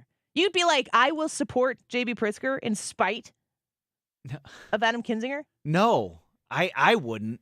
I think that there would be people out there. Oh, I don't yes. think it would be a lot of people, but I think that there would be people, and I think I could point to the map. Would Adam Kinzinger get more Republicans to vote for him or Democrats to vote for him? Ooh, I think he'd get a lot of moderate Democrats to vote for him. He's a winner! Yep. Don't clip all of this. Just pretend this didn't happen. We don't have a podcast. We're not streaming this on YouTube. We deleted this from the Odyssey app. It's not even there. Nobody will know of my love for Adam Kinzinger. He's been on the show, you know. Has he? Did you book him? Or was I it did before not. you? It was before me. That makes sense. Because you showed up in Labor Day of 21, which means it was clearly post January 6th. Mm-hmm. Yeah, I think you might have been. No, I'd still have him. Yeah. Oh, gosh. That wouldn't. I'd be like, I think you're despicable, but you should run for governor. I wonder if he's still in Illinois. Ooh, Is that's he a good Naperville question. area? Yeah, he was way up north, so Naperville sounds right. Let me talk about this for a second. And folks, join us in the YouTube chat if you are so inclined. Should Illinois choose their Republican nominee for their statewide offices? And I will tell you that the Republicans that are currently successful at statewide office are zero. None. There aren't any. There's a supermajority of Democrats in the House. There are a supermajority of Democrats in the Senate. Every statewide office is held by a Democrat. And J.B. Pritzker is in charge of all of it from Chicago. Is there any Is now the time where we drill down on principled conservatism? Or do we take the next Bruce Rauner that comes our way, loaded, electable because he can compete with the Scrooge McDuck doubloons that J.B. Pritzker has, and you go, gosh, Bruce Rauner says that he's pro-choice. Would Bruce Rauner have been, if he would have gotten elected, and I mean, he lost that election before the polls were even closed. Like, I was literally walking in to do election coverage in 2018 into this studio. I didn't even make it all the way around the desk to my microphone. And they're like, well, Illinois protects J.B. Pritzker. 2018 was not a bad election. I think it was a good one for Missouri, too. I think there were a lot of things that happened that were really good. And the very first thing was a dagger to my heart and soul. J.B. Pritzker winning, and I was not fond of Bruce Rauner, and I criticized him a lot on this show. Would Illinois be better if the second term of Bruce Rauner happened and J.B. Pritzker's didn't? Oh, absolutely. Infinitely. Infinitely better. Infinitely better. Even on pro-life issues, it would be better. Because even though he was pro-choice, he wasn't radically and crazily pro-choice. Is that the way that Illinois Republicans can win? I think that's the way you have to win. You got to take it 1 yard at a time. You got to take it. I think of it as like a fist balled around holding on to the state, and you don't have the strength to just rip the state out of the Democrats' hands full force. So you have to peel off voters one finger at a time. And so you have to take little baby steps. And so you push them back a little bit with a light blue candidate, and then you push them back a little bit more as they see those policies are working. But you can't just go, you can't 180 from J.B. Pritzker to, Rand Paul. Or somebody who, I mean,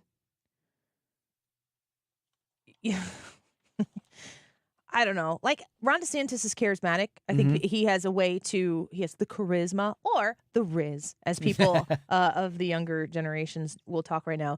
Could he come in and sweep Illinois off its feet? I think that DeSantis is too conservative for Illinois right now, maybe.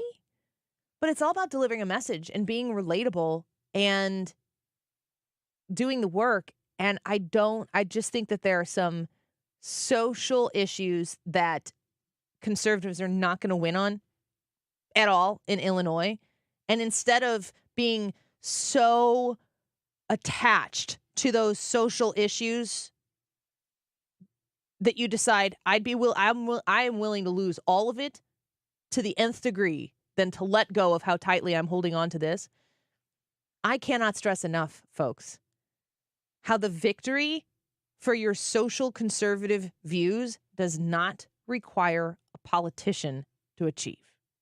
And if you have the abortion issue, as I do, at the epicenter of your heart issue soapbox standing passion, it does not require a Republican to be in office to affect a woman right now who is a scared, lonely individual who's being told it's nothing to go get that baby taken care of.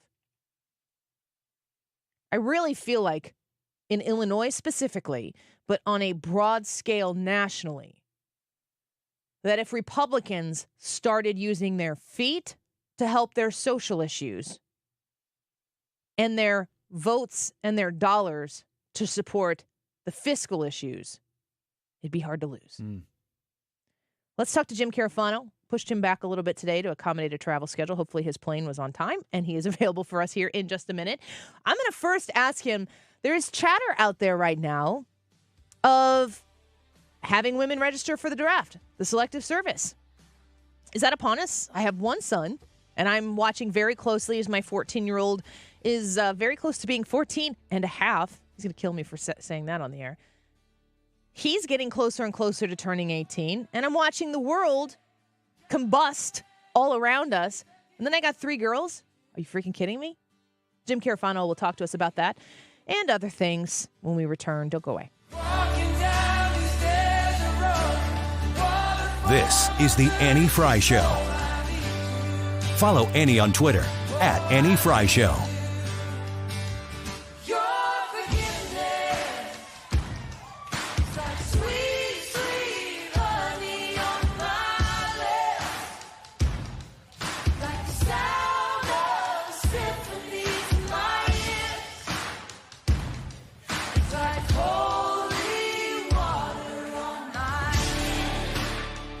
Michael's Flooring Outlet. You find them online right now by going to igotfloored.com. Let me list off some of the services that they offer at Michael's Flooring Outlet. You can find out why they are St. Louis's most trusted service provider. Of course, you're going to be able to walk in and you're going to be able to say, we got to pull the carpet out of our house. We want to replace it with something easy to clean, beautiful hardwood look. What do you got? They got the best customer service staff in the business to make sure that whatever you decide to invest in is going to work in your space. It's going to deliver on that aesthetic that you're looking for, and you're going to be able to maintain it. You're going to have all of that information up front. They help with installation, of course. They're great at it. Design consultation. They can work with custom area rugs as well. And you can shop all of this directly from your computer, from your phone right now by visiting igotfloored.com. You can even request an estimate just so you can get more information to start out the process, or go visit them at one of their 3 local locations. They have been in business in St. Louis for 30 years. Why don't you be the next customer that comes from 97.1 and the Annie Fry Show to say hi to Michael's Flooring Outlet? igotfloored.com. This is the story of the one. As a maintenance engineer, he hears things differently. To the untrained ear, everything on his shop floor might sound fine, but he can hear gears grinding or a belt slipping. So he steps in to fix the problem at hand before it gets out of hand. And he knows Grainger's got the right product he needs to get the job done, which is music to his ears. Call, click Grainger.com, or just stop by. Grainger, for the ones who get it done.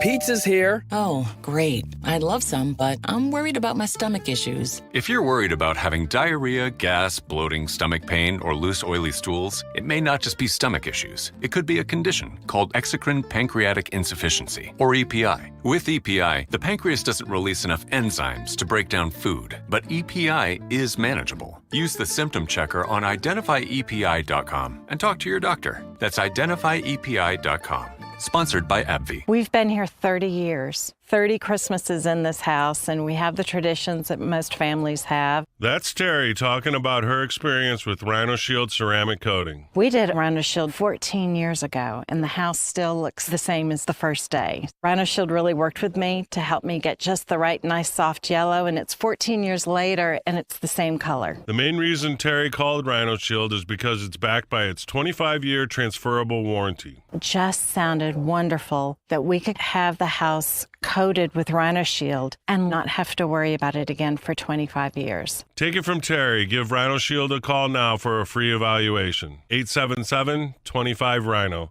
877-25-RHINO. Or visit 877-25rhino.com. There have been neighbors that have come by and said, did you just have your house painted? Because they wanted to know who the contractor was. And I said, no, it's actually Rhino Shield. 877-25rhino.com. Getting quality employees to fill positions in your company is essential.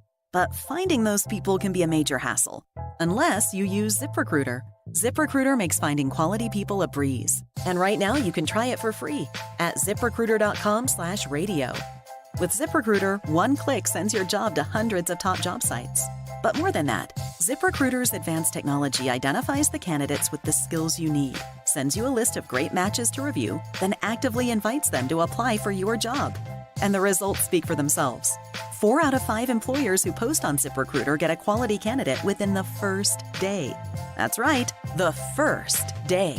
Now you can focus on your business and let ZipRecruiter do the work finding the best people for you. See for yourself. Experience the ease, efficiency, and power of ZipRecruiter for free. Just go to ZipRecruiter.com/radio. That's ZipRecruiter.com/radio. ZipRecruiter.com/radio.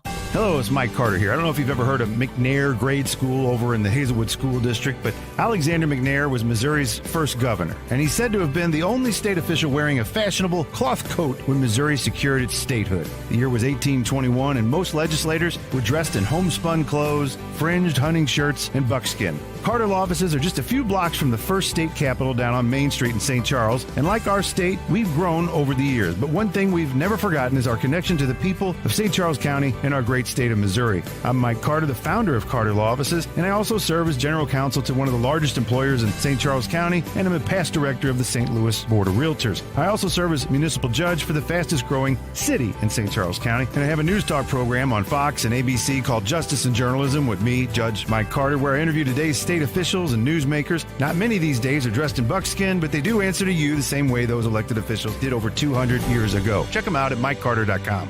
The Mark Reardon Show. Wilford Riley. These sort of revolutionary ideas, the unique thing about them is that they're actually totally mainstream. This is what's taught in school. The people saying this stuff have been in power since the 1960s. Weekdays from 3 to 6.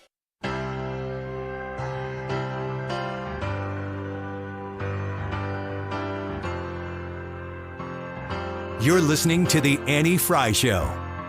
Now that she's back in the atmosphere. Follow Annie on Twitter at Annie Fry Show.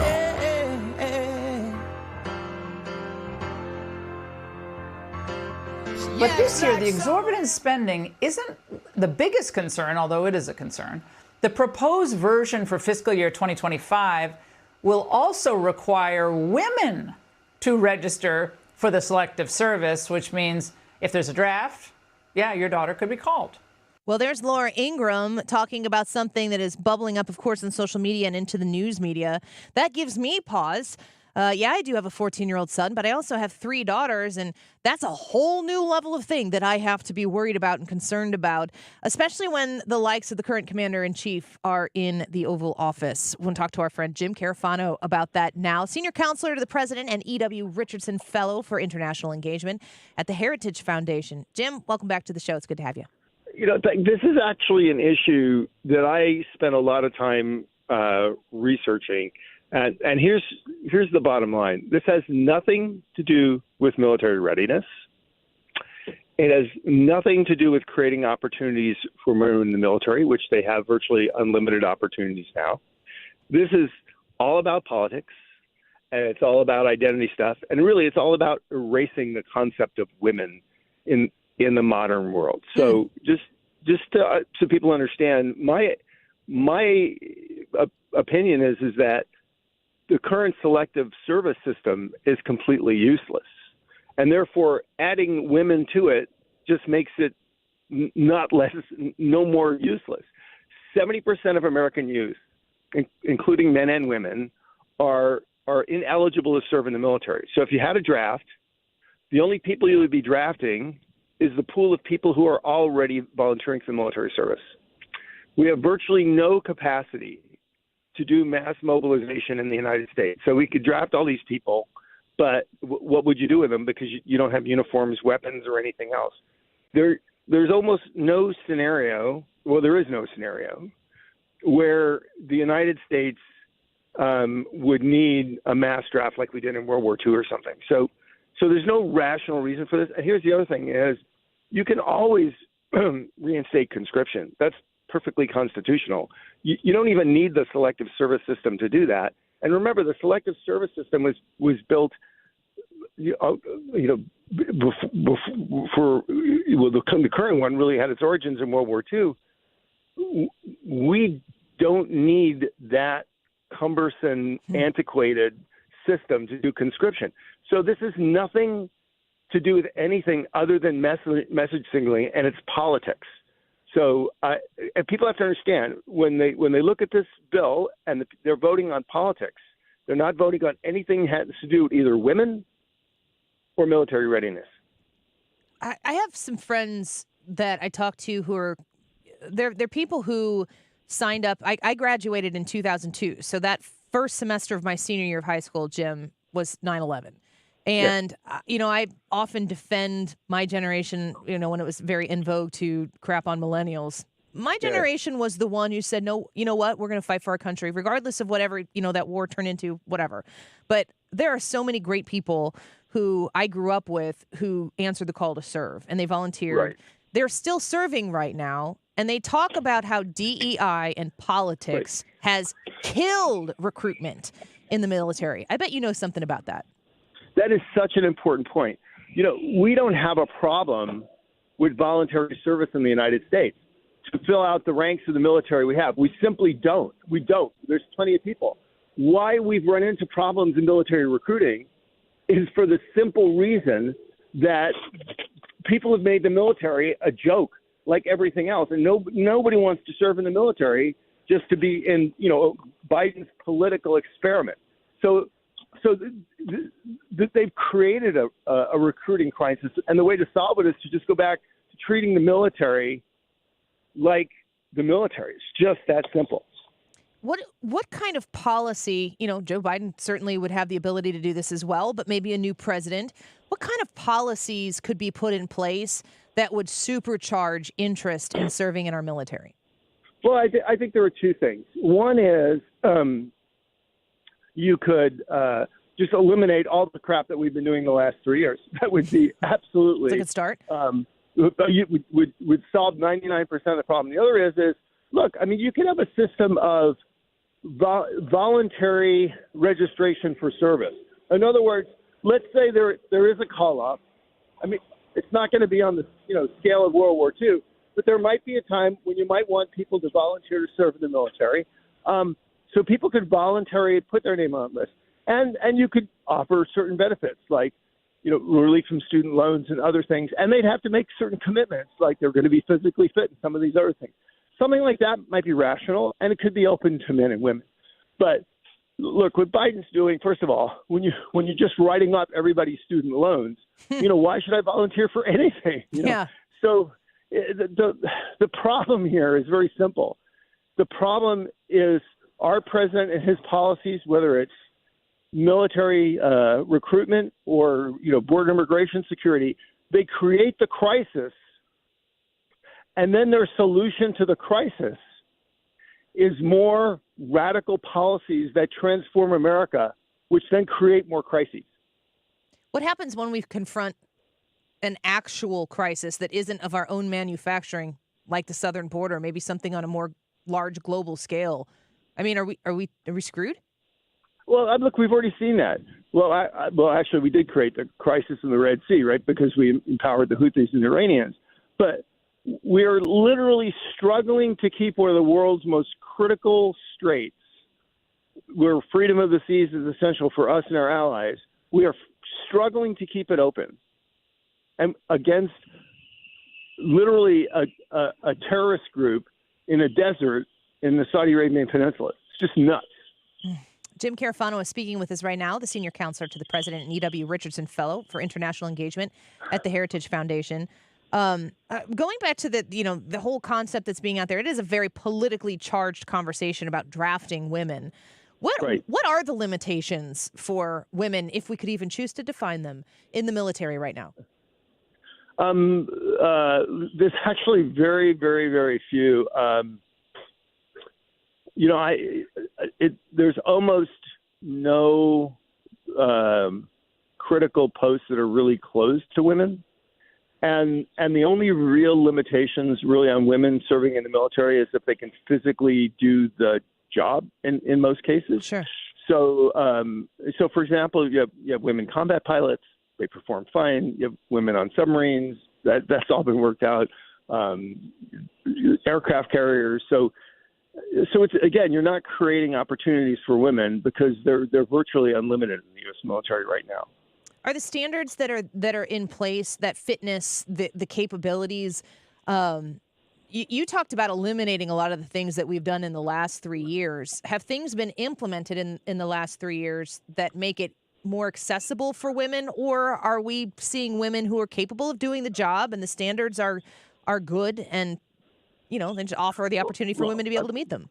So the military was widely accessible to men and women before Biden came into office. All the policy changes have been really about, in a sense, degrading the standards of the military. So, for example, they've made it possible for people who are transsexual to serve.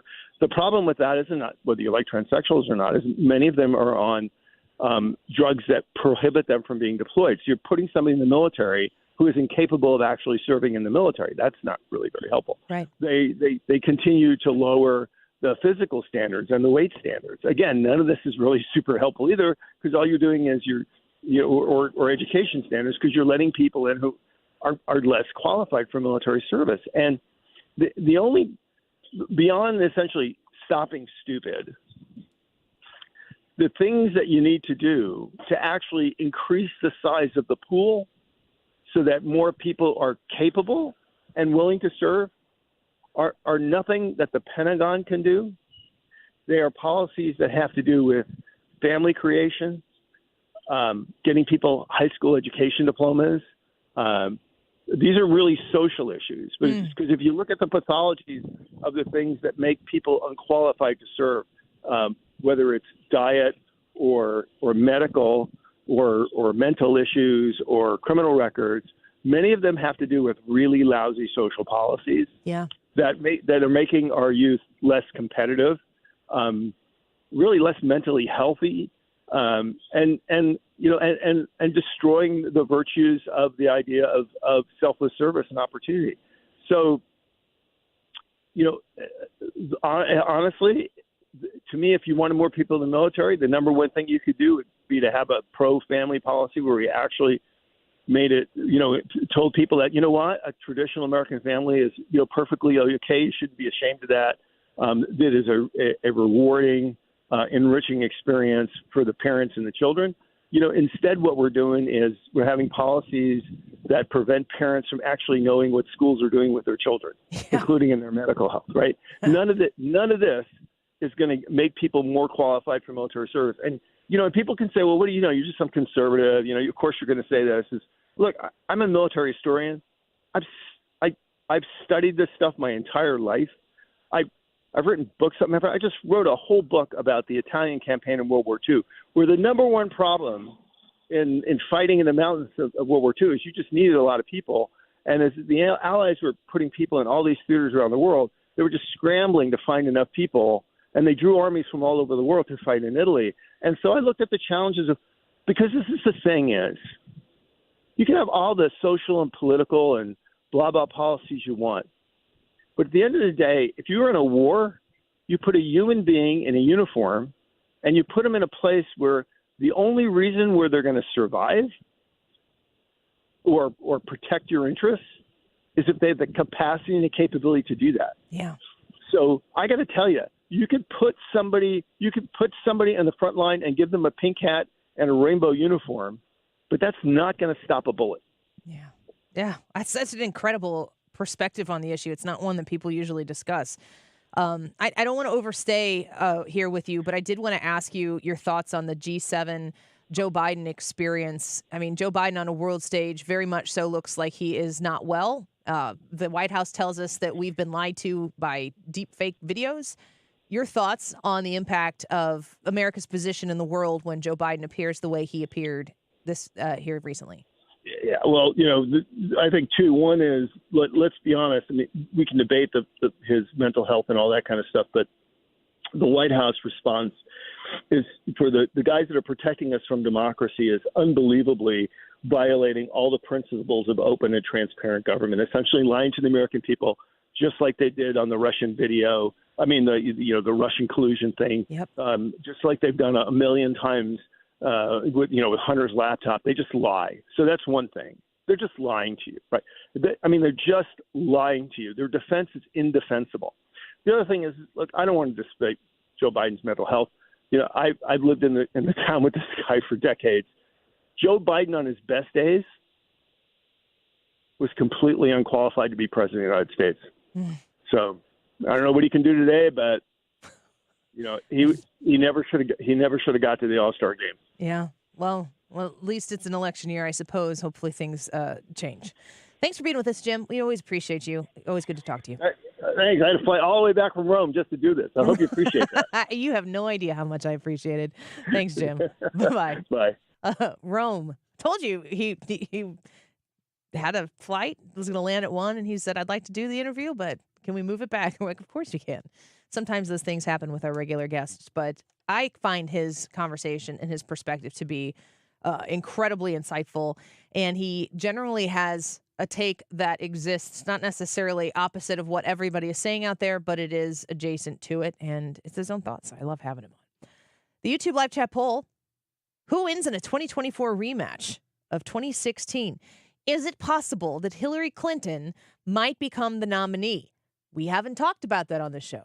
I kind of feel like I suck because of that. Why is it that we haven't considered the fact that Hillary would make a reappearance should Joe Biden no longer be able to be the nominee of the Democrat Party?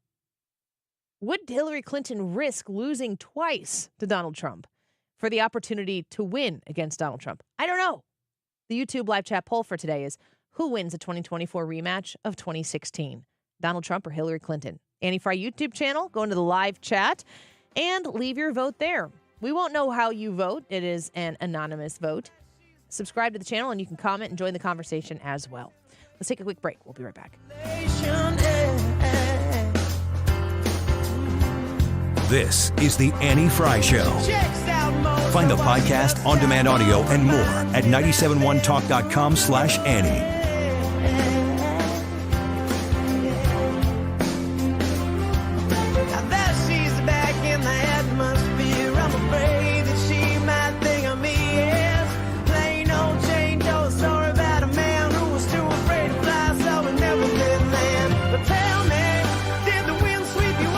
Talk about Cassins. If you're shopping for a vehicle for yourself, maybe for a kid who's of driving age, maybe it's the one you've been looking for a long time, or if you know what's in the future. I have purchased multiple vehicles from Cassins & Sons, Chrysler, Dodge, Jeep, and Ram, one of which I had researched for literally years before we had to make the purchase. That was the minivan, and we were going to drive the other one we had until it drove no more. And that we did. And I ended up buying a wonderful Chrysler Pacifica from them. I love that car so much. Almost got 90,000 miles on it now, and I bought it new. The other kind of car that I bought was a Jeep Grand Cherokee for my husband, and that was because he hit a deer, it hit the radiator, it was totaled, and we had to buy that car fast.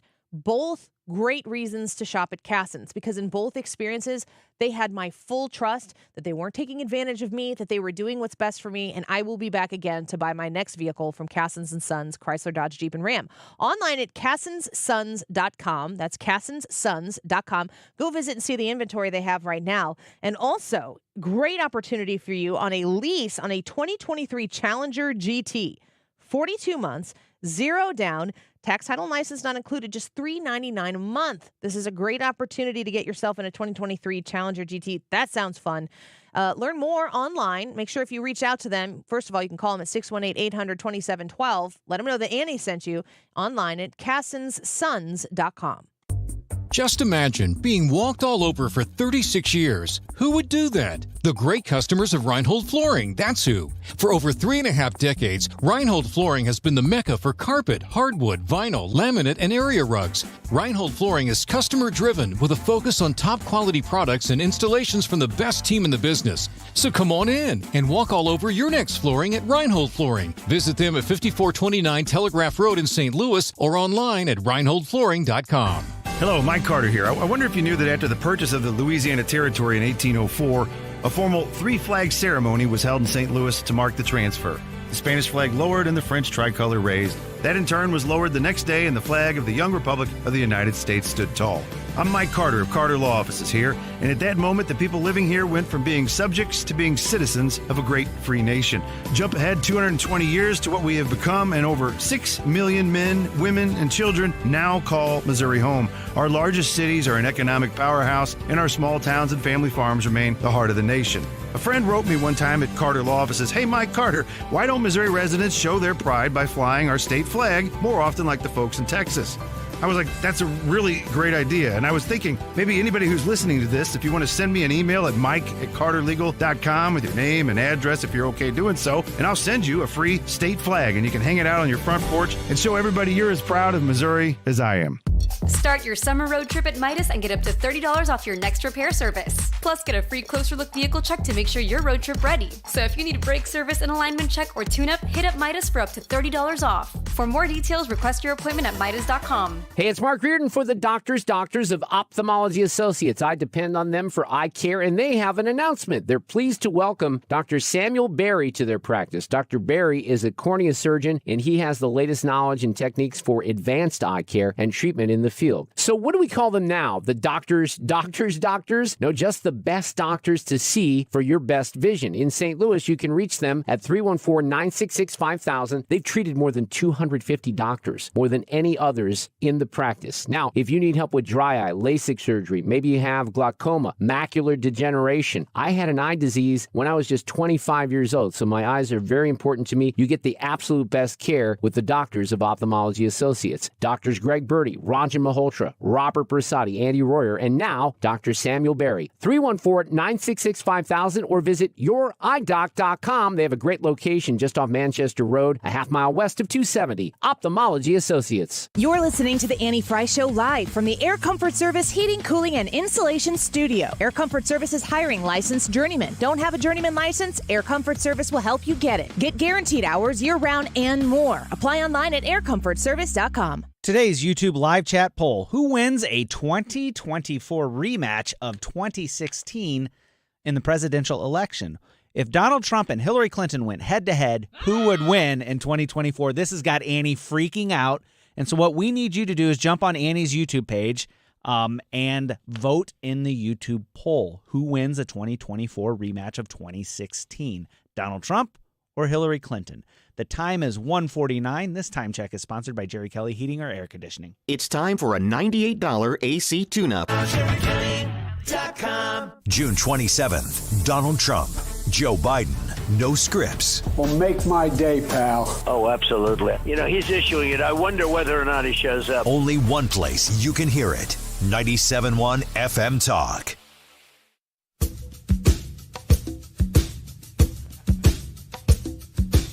The Annie Fry Show is streaming online. Watch us live on YouTube and subscribe.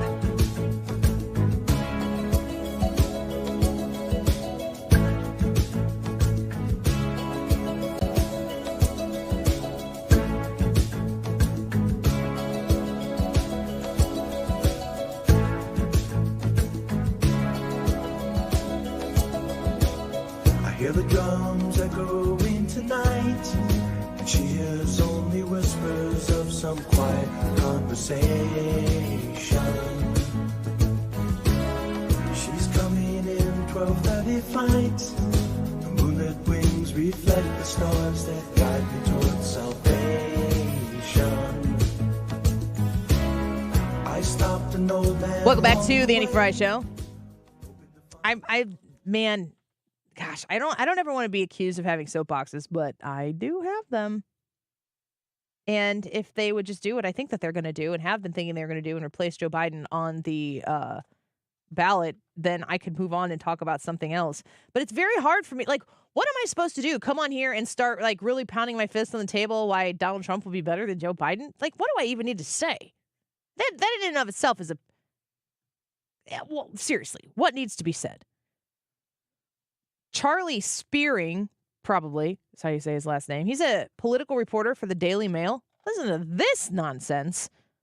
What top Democrats are saying is if the worst comes to worst, there's two options. Either Joe Biden and his family do the right thing, call it quits, admit that they can't make it, and step down. But if that doesn't happen, top Democrats are saying that Nancy Pelosi, Barack Obama, Bill Clinton, Chuck Schumer will all have to unite and go to the family and tell them that it's time for Joe to go. You see Democrats out there right now already predicting that Joe Biden is going to lose the debate. But what they're really concerned about is that there's just going to be one devastating moment that will really crater his possibilities of getting elected. If that happens, then that's when they're going to have the tough conversations with the Biden family. So the Daily Mail is reporting on a coalition of Democrat leadership coming together, going to the Bidens and saying, it's time, Joe. It's time to go to the farm up north. Yeah. The inclusion of Bill Clinton on that list is especially concerning. One of the things that I saw somebody point out about the big fundraiser that just took place, everybody was there, rally around Joe Biden. Bill Clinton wasn't. Why? YouTube live chat poll is who wins the 2024 rematch of 2016? Donald Trump or Hillary Clinton? If Hillary Clinton wins, America loses once again. This is a literal video. Yesterday, you've seen those images. Like there's a press pool inside the Oval Office with all the presidents. We've seen this. They've got two big wingback chairs. Joe Biden sits on the right. The other person, his guest, whoever it might be, is usually sitting on the left. That's usually, my understanding is usually that part happens when a leader first arrives. They're in the Oval Office. They sit together to take photos, so the press is in there. And then sometimes they'll say, okay, we'll take two questions for each leader, and then the press pool gets bumped out. The press pool is shouting questions at Joe Biden, and then he does this back to them. Are you worried about the war? Are you worried about the war? Did you hear that in the middle there where he's worried about the war? He just like hollers out, mumbles. I guess that's what he hears. But he has this really weird, creepy, like he's kind of amused. I think it almost looks like, my assessment of it, just my personal, completely anecdotal observation, is he's sitting in the Oval Office in this chair with a whole crowd of people in front of him that want his attention. And that's the end of the story. He's amused by that because he just sits and stares at them. You can tell that he's not processing their questions. He's not listening for a question that he wants to answer. They're hollering at him. And then he mocks them or playfully mocks them or whatever, but he just goes, and then just keeps smiling and waits for them to be ushered. Like, what is this guy doing? Donald Trump carefully walked down a ramp years ago, and we had nonstop news coverage about it that is still talked about today. And Joe Biden is shouting out unintelligible hoots at the press that is there to represent you, folks. Remember, as obnoxious as the press may seem on any given day, their actual responsibility, should they choose to employ it, is to be the truth seeker for you. The reason why we have a free press as a pinnacle pillar in the First Amendment is so that you, as an individual American tax-paying voting citizen, has an advocate who gets to ask the people who represent you in places of authority and power that they still have to answer to you. That is the reason for a free press. So you like to see the free press use that muscle, that power that they have to ask tough questions, to get real factual truth from those people who you have elected to send there. And we get something like this. It's just weird. It's totally weird. It's inexplainable. And it's only progressively, it's like the most progressive thing of this administration is his deterioration. No bueno. All right, let's take a quick break. When we come back, let's discuss who wins a 2024 rematch of 2016. Should we take phone calls on this? What do you think? I would like to hear what the listeners have to say. Okay, we didn't pregame this, but maybe we should. Do you think that if Hillary Clinton were to run, that Donald Trump would stomp all over her? Would Hillary Clinton be able to get her retribution? You can start getting in line right now. 314-241-9797. 314-241-9797. We'll be right back. Hello, it's Mike Carter here. I don't know if you've ever heard of McNair Grade School over in the Hazelwood School District, but Alexander McNair was Missouri's first governor, and he's said to have been the only state official wearing a fashionable cloth coat when Missouri secured its statehood. The year was 1821, and most legislators were dressed in homespun clothes, fringed hunting shirts, and buckskin. Carter law offices are just a few blocks from the first state capitol down on Main Street in St. Charles, and like our state, we've grown over the years. But one thing we've never forgotten is our connection to the people of St. Charles County and our great state of Missouri. I'm Mike Carter, the founder of Carter Law Offices, and I also serve as general counsel to one of the largest employers in St. Charles County, and I'm a past director of the St. Louis Board of Realtors. I also serve as municipal judge for the fastest growing city in St. Charles County, and I have a news talk program on Fox and ABC called Justice and Journalism with me, Judge Mike Carter, where I interview today's state officials and newsmakers. Not many these days are dressed in buckskin, but they do answer to you the same way those elected officials did over 200 years ago. Check them out at MikeCarter.com. I want to talk to you about the Retirement Advisory Group, Bob Kershaw, Tammy Kershaw, and of course, Thomas Helbig. It's a time to consider retiring. You've been thinking about it for quite some time. Are you in a position to make that transition? Because the Retirement Advisory Group is specializing in that transition. When you call 314-993-9494, 314-993-9494, you get connected to the Retirement Advisory Group and you get to set up an appointment for free. It doesn't cost you anything. And you will learn how the Retirement Advisory Group will help build you your own personalized structured income plan. Peace of mind comes from knowing, from understanding what is going to happen in your future, in your retirement. And that becomes a bright spot because you know what to look forward to. Get that information at your fingertips by calling 314-993-9494. 314-993-9494. Find them online at retirementkey.com. If you're ready to improve the look and the thermal efficiency of your house, I've got a great deal for you. Mark Cox here. My friends at Window World are now offering 36 months, same as cash financing with approved credit. That is a fantastic way to get your job done and start taking advantage of the savings in thermal efficiency as we head into these hot summer months. You're going to love working with Window World. I am a satisfied customer. I've got 2 of their windows in my house now, and they're beautiful. They're perfect. I have a lifetime warranty that covers all the parts, the glass breakage, the labor. You will love working with Window World because it's not a high-pressure sales pitch. They come, they show you what they have to offer, and they would love to do business with you, but they're not going to stand there and pressure you to do that business. Check them out with the Better Business Bureau and other reporting agencies. They have an excellent track record. Call my friends today at Window World, 314-993-1800 or windowworld.com. KFTK FM Florissant. From the Under Law Injury Lawyers, GetJim.com studio. That's GetJim.com. 97.1 FM Talk. Always live on the free Odyssey app. The head of Boeing back on the Capitol Hill Grill. On Lisa Brady, Fox News. Boeing CEO Dave Calhoun apologizing at the start of a Senate hearing to families of Boeing crash victims, while also defending the company's steps to address a series of more recent safety issues, including a mid-air door panel blowout in January, telling lawmakers a manufacturing defect was to blame. In our factories and in our supply chain, we took immediate action to ensure the specific circumstances that led to this accident could never happen again.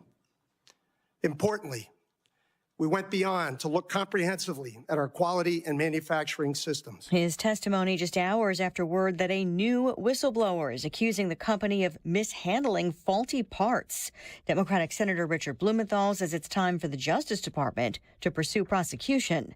President Biden set to make another move on immigration. The Department of Homeland Security will take action designed to help U.S. citizens with non-citizen spouses keep their families together. White House spokeswoman Karine Jean-Pierre ahead of executive action to allow certain illegal immigrants a legal pathway to remain in the U.S. if they're married to a U.S. citizen and have lived here for at least 10 years without having to return to their home country to apply. In New York City, a man from Ecuador who entered the U.S. illegally in 2021 is now in custody, accused of raping a 13-year-old girl in a park last week, charged with multiple counts.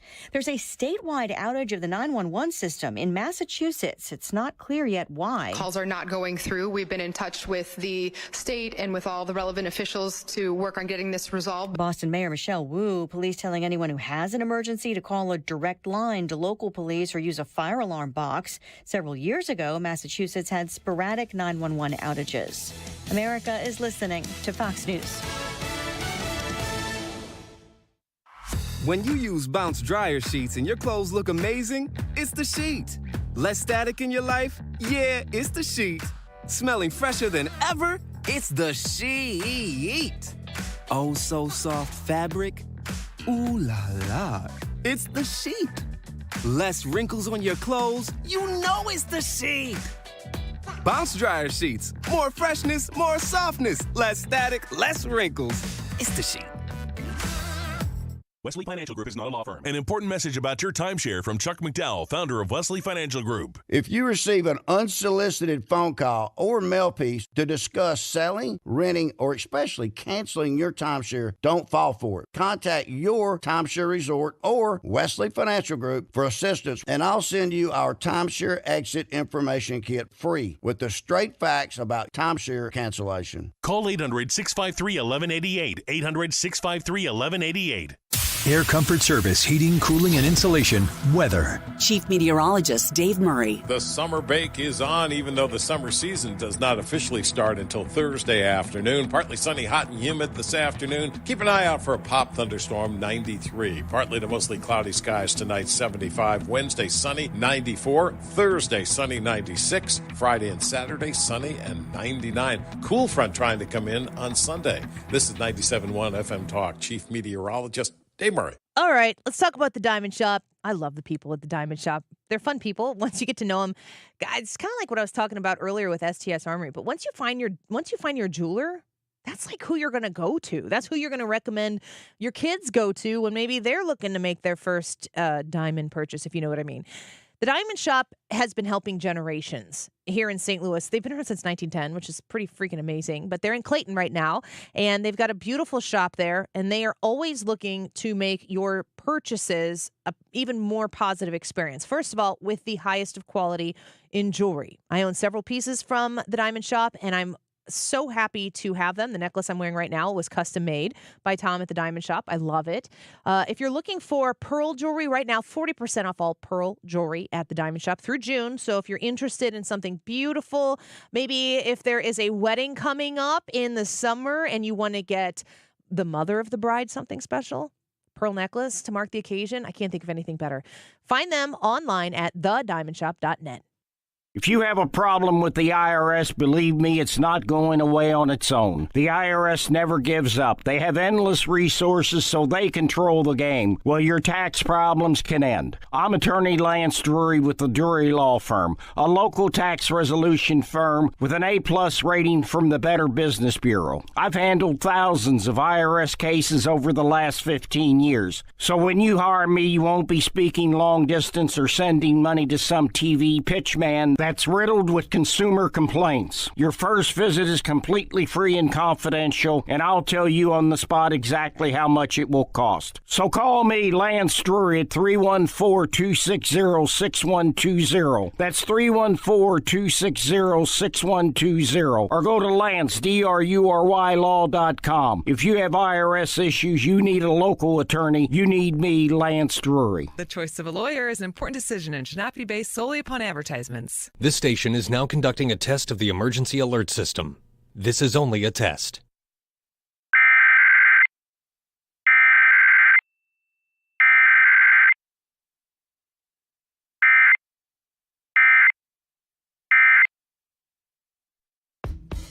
Download the free Upside app and earn real cash back every time you buy gas. Download the free Upside app now and use promo code GIFT for an extra 25 cents per gallon on your first fill-up.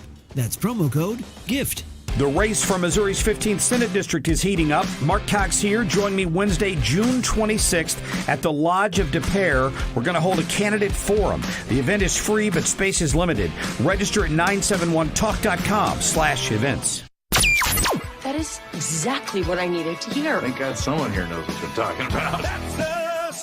That's right. Gotta love this American ride. All right, you need to take the time and get the full picture.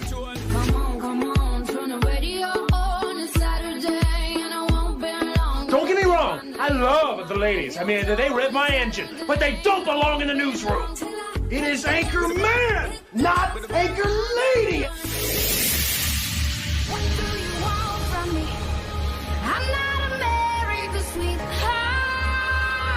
Goodness sake, kid. Keep your voice down. Your father's listening to the radio. I'm not America's sweetheart. This is the Annie Fry Show. Welcome back to the Annie Fry Show. Grateful for you to be spending some of this afternoon here with us. A Tuesday afternoon, beautiful Tuesday afternoon. Thank you for spending it with the 97.1 channel here. We appreciate you. The YouTube live chat poll is, who wins the 2024 rematch of 2016? Donald Trump or Hillary Clinton?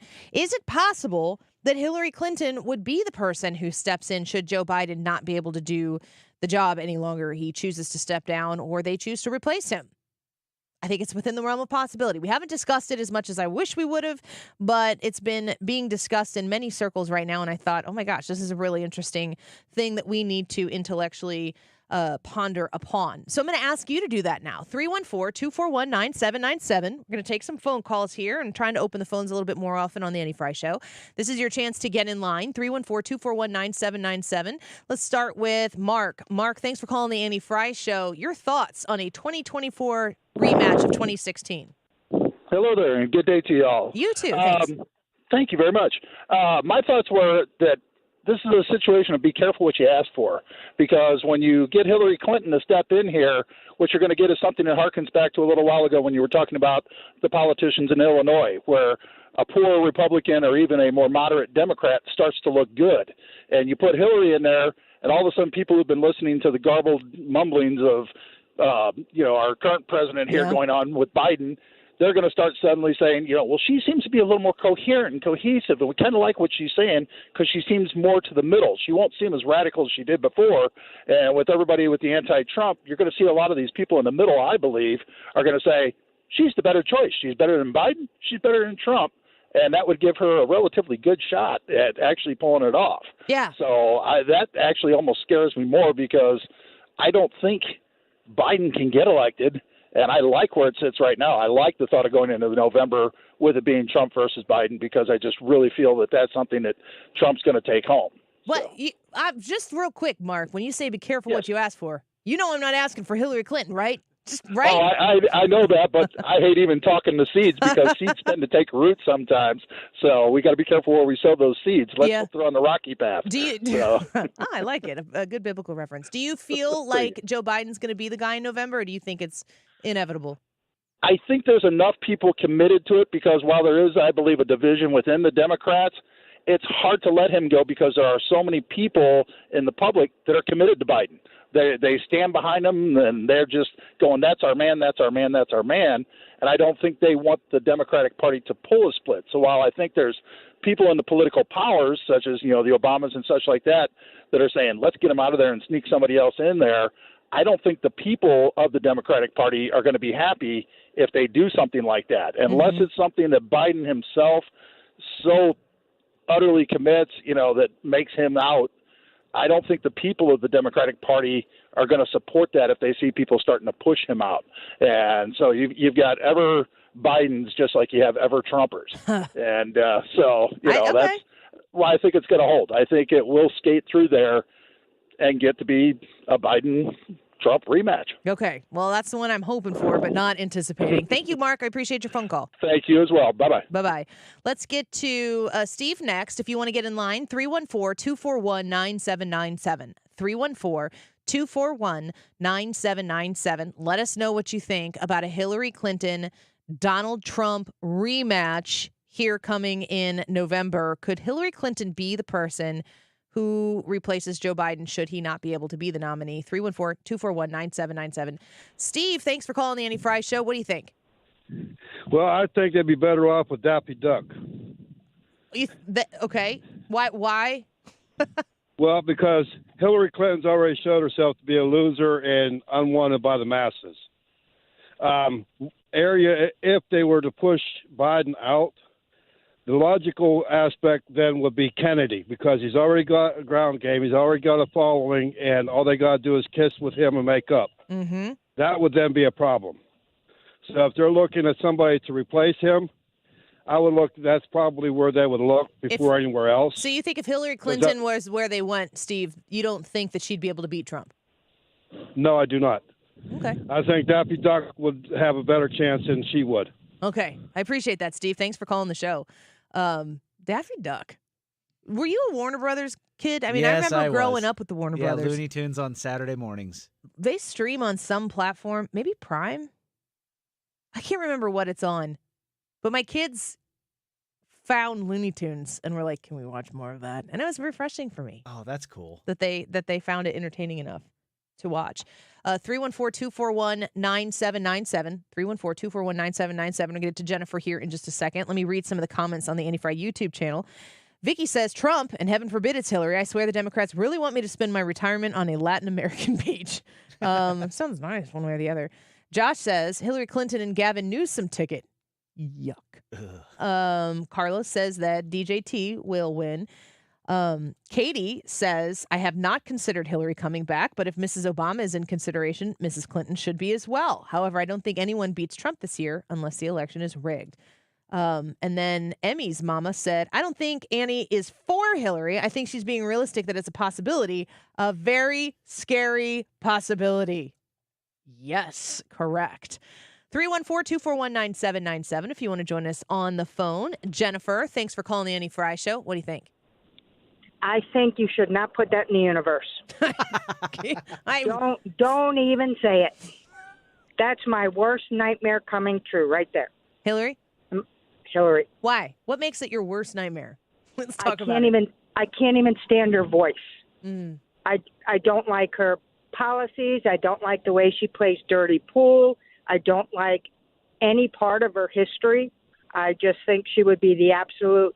I can't say she'd be worse than Biden, but she wouldn't be any better. I think she'd be worse. I think that agree. that with her abilities, and again, your dirty pool comment, I completely agree with that. I think that you add those superpowers to the policies, and I feel like she'd be capable of a lot more.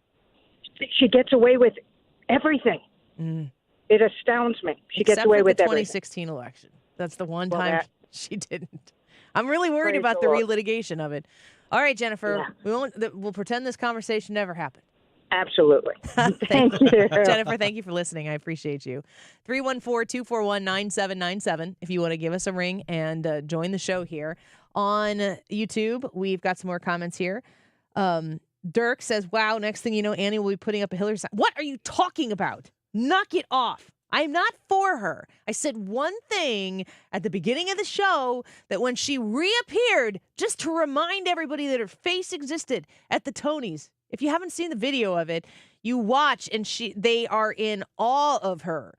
They see her and they are very, very happy that Hillary Clinton has re-engaged onto the scene. So this is the situation right now. Everybody is watching Joe Biden's meltdown, his slowdown, and the consistent reaction of the people on the left, even the White House, this is MSNBC's Nicole Wallace, is that this is, to quote a lady, a vast right-wing conspiracy. There's a growing and insidious trend in right-wing media, broadcast, print, and social media.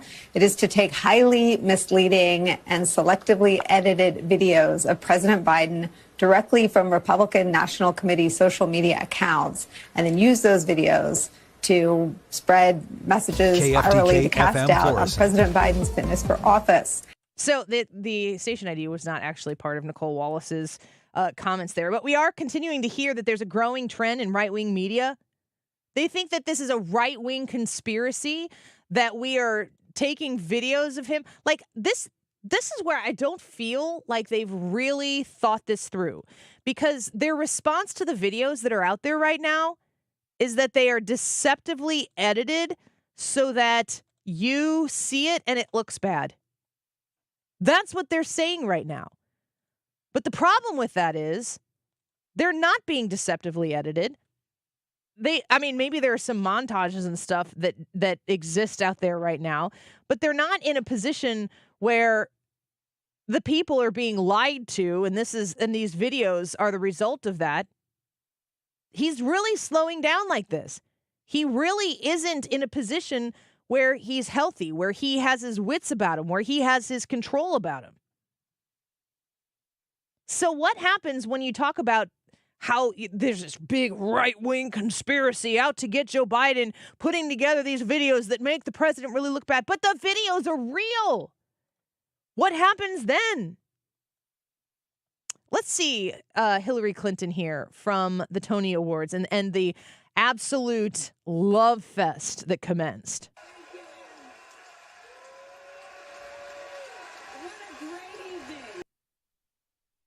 Nope, then it pauses. She walks out. She's wearing this very long, white, flowing. It kind of looks like something almost Middle Eastern, that what she's wearing. It's white with gold embroidery on it. I actually think she looks great. Okay, it's going to just keep skipping here. Sorry about that. And she is got a standing ovation around her. The people are lauding and applauding her very existence on that stage. And she's just very positively received. You think if she were to walk out onto a stage and announce that she is once again running for the presidency after the Joe Biden situation gets managed, do you think that there would be a surge of enthusiasm for her. I do. 314-241-9797. Let's listen to what Emily has to say. Emily, thanks for calling the show. Howdy. I do not think there'd be an enthusiasm for Hillary, but I think Trump has lost way too many independent voters to win. You think that Trump has lost independent voters? What has Trump done to lose independent voters in your mind? So in my mind, a lot of people are kind of hinging on that fraud case and a lot of the other things that are going on, and not to include the extremism that MAGA has done, over the years, including the insurrection. So that's left a lot of bad taste in people's mouths, I think. So, Emily, when you're talking about the extremism of MAGA and insurrection, I mean, are you talking about insurrection as a crime? Yeah, guessing. Or like an ideology? Both, and mostly ideology at this point. So, because insurrection is a crime. People can be charged with it. It is a crime. Why do you think it is? Why do you think it is that insurrection is a crime that can be charged and nobody has been charged with it? It's difficult to prove under the rule of law. It's really just something that is very hard to nail down. I think if I was looking at it as a prosecution, so I think it'd be best if they, so prosecutors are looking for something easier to tag on first. That's why you have the initial fraud trial. Do you feel like it's convenient at all to be able to politically charge people with a crime that it would not stand up in court to charge a person with that crime? Oh, absolutely. A lot of it is political. You have people even campaigning on Trump, being on trial. However, it doesn't mean that he wasn't guilty of those crimes, and it's not like Trump has never done that or threatened to do that, as in jail Hillary Clinton, Yes. or Benghazi. Yeah, when Trump said in that debate, you'd be in jail, I think about that a lot because people were really upset when he said, if I became the president of the United States, that Hillary Clinton would be in jail. That was very problematic for a lot of people. Yeah, but it's kind of not become nowadays because of the shift of the Overton window. Why do you feel like, what do you think when Donald Trump said that you'd be in jail thing, why do you think people found that to be scary that Donald Trump would talk about jailing? Because it sounds like a dictator. That he would become the president of the United States, and then there's Hillary Clinton, who he's trying to beat to become the president, and suggest that because Donald Trump was the president, he'd try to do something to go get Hillary Clinton. Yeah, that's it. Exactly what you're saying. Yeah. Trying to jail political enemies is, basically dictatorship 101. Well, and if you feel like that's the case, what should be done to stop someone? If you feel like Donald Trump is trying to do that, like what should be done to stop somebody who is looking to seek out that power to say, if there's anybody in my way politically, I'm going to clear them out of the runway. And if I have the power at my hands, you'd be in jail. If I had the power in my hands to put my political opponent in jail, that just should be something done to stop that, I would think. That was the initial point of the Electoral College, in my opinion, because it took forever for people to get in. So by the time they reached it, if they realized that it was a bad candidate, they could vote. Actually different than how the states did. But that's not how it's working or even initially planned or how it's going to go. So how you would do it nowadays is you have to grassroots and get out the vote and hope that people don't want a dictator. Do you feel like when Donald Trump could be sentenced to jail on July 11th, that's the same thing that people were accusing Donald Trump of doing against Hillary Clinton in that election? He was found guilty against a jury of his peers, including people who watch and listen directly only to Truth Social and Fox. So, no. So it's different when you do a crime Emily, and you're real quick equal. here. Emily, we're real quick here. There's a lot of people who are listening along with you. This is a Fox News radio station. I am not employed by Fox News. I am employed by Odyssey. Nobody ever tells me what to do or say, and I'm glad that you're out there listening to our station. But, you're a free thinker who listens to this station. Don't you think other people who listen might be free thinkers and just think differently? No, I do not think most people are free thinkers. Are you? Are you a free thinker? No. You're not a free thinker? Nope. Most people aren't. So what makes you not a free thinker? What controls your thoughts? Nothing controls my thoughts, but it doesn't mean I'm a free thinker. If you wouldn't define yourself as a free thinker, what would you define yourself as? A human being with feelings. So somebody who is compelled by emotion. Oh, absolutely. Over thoughts and facts? Yeah, sure. I think my work here is done. Emily, I can't argue with anything that you're saying because I think you're being incredibly honest and I really appreciate it. Everything that you're saying that is scary about Donald Trump, and I remember a lot of people discussing that. I think that debate was the one that was here in St. Louis. Wasn't it the one that was at Washington University, I think? Yeah, most likely. But a lot of people were very disturbed about that kind of threat that they inferred from what Donald Trump said. And I myself sit here and watch what Joe Biden's Department of Justice is doing to Donald Trump. And, you're saying you think that what I hear you saying, Emily, is that the Manhattan Alvin Bragg trial was completely fair, completely above board. Is that correct? Yeah. What was the part of that? Sure. I'm eating a biscuit.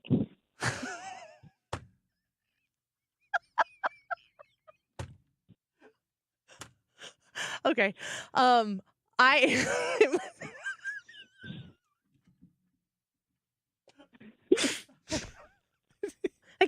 know. There's nothing that I just feel like you're the most honest, genuine person who's ever talked to me on this show before. Yeah. And just because I have emotions and I use those to rule it, that's what Donald Trump is totally only fixated on. He riles up his crowd with hatred and bigotry and all other things that will get him riled up. It wasn't a trans issue until Donald Trump was trying to do his own thing until the trans issue, and he wasn't getting any feedback, and then he did it, and he started getting more feedback because it's just this cycle. Emily, I don't think no one's a free thinker. I don't think that. Well, let me put it to you not in a negative way, but in a positive way. I think Donald Trump riles up. Thank you. I appreciate the opportunity. I think Donald Trump riles up the people who hate him as much, if not more, than the people who really think he'd be the best guy for the job. Yes, but his base is predominantly made of people he has riled up with hatred. Emily, how often do you listen to the show or the station or both? What wants to know? Me, because it's my show. Fair enough. Do you listen to the station or the show a lot? When it comes on, sometimes. Okay, so you're a 97.1 fan. I grew up with it. How about that? Okay, I appreciate that. Do you feel like you know me? No, I have no clue who you are. Okay, but you called the show. Would you consider me to be Trump's base? I have no clue. Okay. Well, I gotta go. I hope you enjoyed your biscuit. Emily, I appreciate you calling in. That was a treat. I don't know what just happened. I cannot stress enough how I'm pretty sure Emily is at the epicenter of the left on this. She made a lot of bold statements. Yes. She made a lot of bold assertions. Mm-hmm. I believe her heart is fully in all of them. Yes. The confrontation of questions or alternate perspectives, not only was she uninformed about them, but she was also emotional about it, dismissive about it, because she knows. Emily knows what Emily knows. And that's enough. I don't think you can persuade those people. I don't think that you need to try. Those people exist on the left. There are people like that exist on the right. I don't know. I don't know what else there's to say. She goes, yes. I asked her, do you think that the trials were fair? And she goes, yes. And I go, what was the part? And she said, I'm eating a biscuit. Let's go to break. Was that the best interview we've ever done on this show or the worst? That could be tomorrow's poll. What just happened? I'm going to go eat some biscuits. We'll be right back.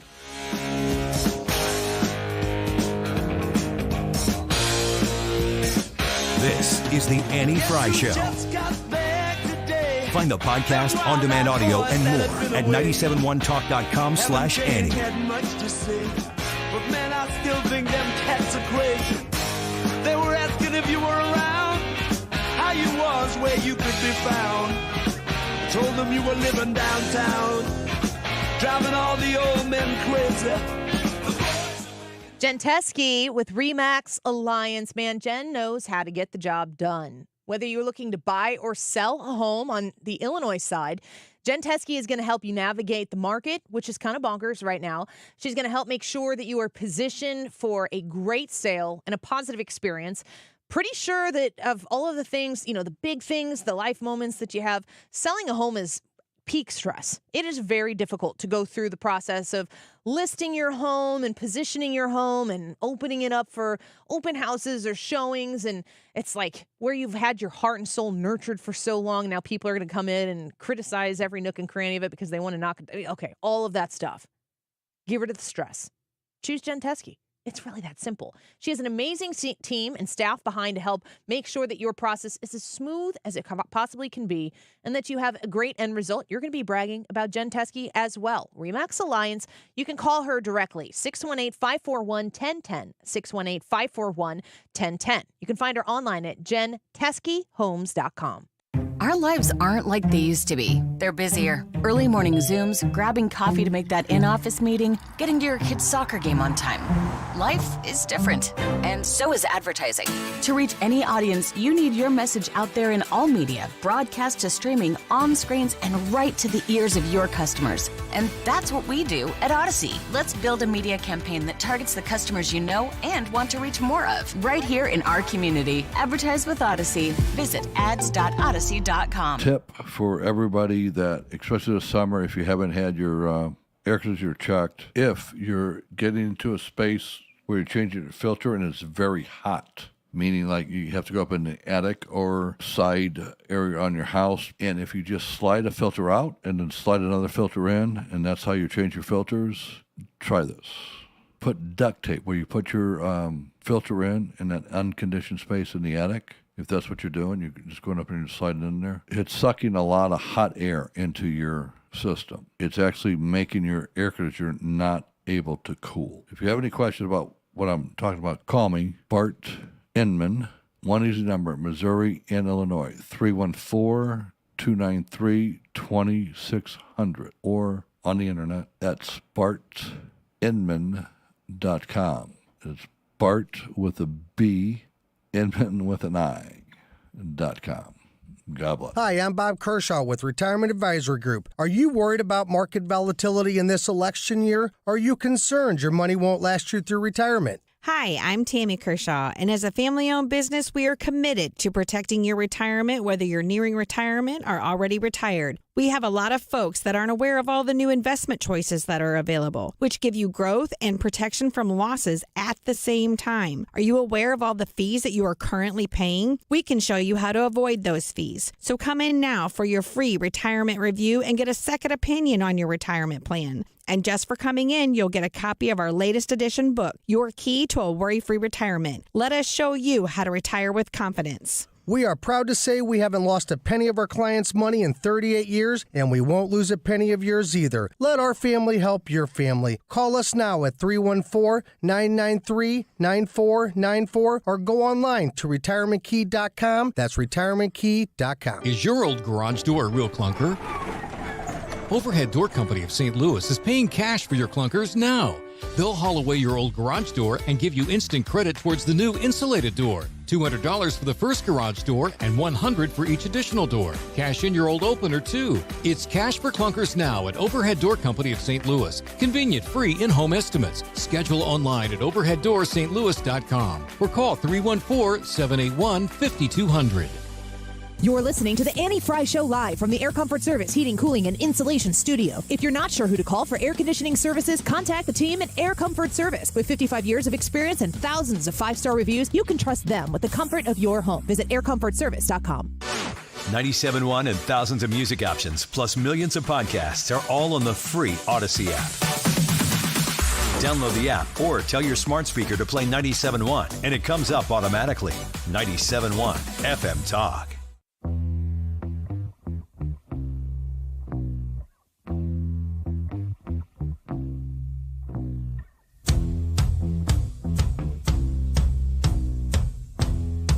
This is the Annie Fry Show. Follow Annie on Twitter at Annie Fry Show.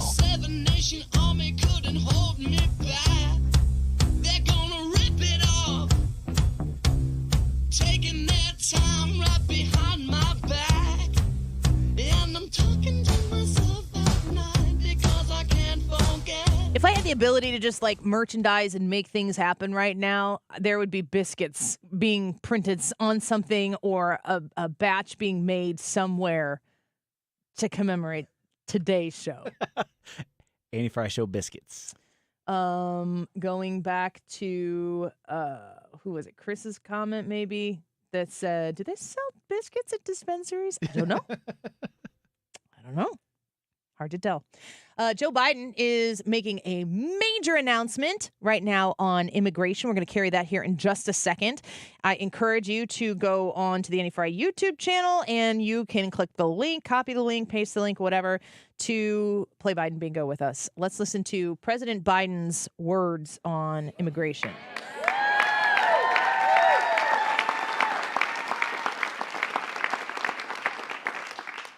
First bill I introduced when I was president, an immigration bill that included this provision, but it never got off the ground. It needed a little more help. But now, today, a significant portion of it's being passed, or being by executive order. Javier, thank you for the introduction and for sharing your family story. You know, I've often said, doctors, we've been a significant consumer of health care in my family. Spent a lot of time in hospitals and for our family, anyway. And I always said that doctors let you live, nurses make you want to live. Not a joke. A lot of time in ICU, a lot of time with my son, a lot of time. And, you know, if there's any angels in heaven, they're all nurses, men and women, not a joke. So thank you for what you did help us get through the pandemic, pal, and for all you're doing for our country.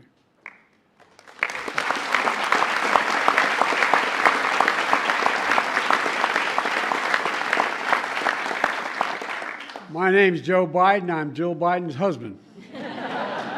Thanks to all the members of Congress and Homeland Security Secretary. I'm not sure I'm going to introduce you all the way.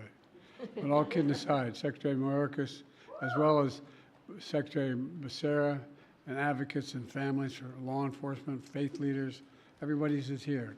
2 weeks ago, I did what Republicans in Congress refused to do. I took action to secure our border. That included restricting unlawful crossings at our southern border, making decisions on asylum more quickly, and so much more. And so far, it's working. Since we implemented my order, encounters have dropped 25% at the border, and we're seeing the lowest number we've seen in a long time. But folks, it took this step after the bipartisan agreement one of the most conservative Republican senators had helped work through in over a 4 or 5 week period, the strongest bipartisan security agreement that's ever been seen. But we were about to move forward when Republicans walked away from the deal for the most pathetic and petty of reasons. Donald Trump got on the phone literally and started, and the press can confirm this, and calling senators saying, don't go ahead and do this. Don't support this legislation that had bipartisan support. And when you ask why, he said it would hurt him politically and help me instead. So much for Republicans caring about the border. I also know many people in this room also had concerns about the steps I'd taken. I heard and respected from many of you and many people behind me of the concerns you felt as president I had to take these actions. Every nation must secure its border. It's just that simple. And if Trump and the Republicans wouldn't do it, working with me, then I would do it on my own, and I did. At the time I took these steps to secure the border, I also said that I would move to fix problems that made our immigration system unfair, unjust, and provisions that simply made it no sense at all. Specifically, steps that will be good for dreamers, married couples, and for Americans. That's why we're here today. A few days ago, we marked the 12th anniversary of taking care of dreamers that President Obama and I put in place. There are a few of these immigration areas that have had most positive impact and gotten more support from the American people across the board. These young people known as dreamers, Hispanics, South Asians, and more, who came to America as children, only know America as their home, have been able to live and learn out of the shadows. So many of them have graduated from high school and college and are starting families on their own, building successful careers, serving our nation in uniform, and so much more. We're much better and stronger nation because of dreamers like Javier, who just introduced me.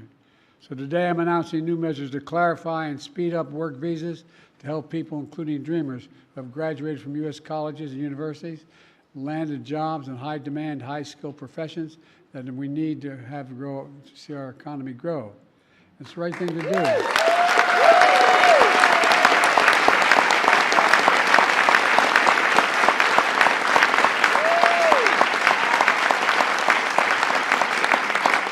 I want those who have been educated at U.S. colleges and universities to put their skills and knowledge to work for here in America. I want to keep building the strongest economy in the world with the best workforce in the world. We've already created 15 million new jobs, a record. We're seeing record economic growth, a record of small business growth. And I doubt why the action we're taking today matters. If you wonder about that, just ask business leaders, ask labor leaders, ask economists, ask elected officials. They know it's good for American business. They know it's good for the American economy. They know it's good for America, period. This step builds on other actions we've taken to support dreamers, from defending dreamers in the courts and expanding access to health care for millions of Americans under the Affordable Care Act, including for dreamers.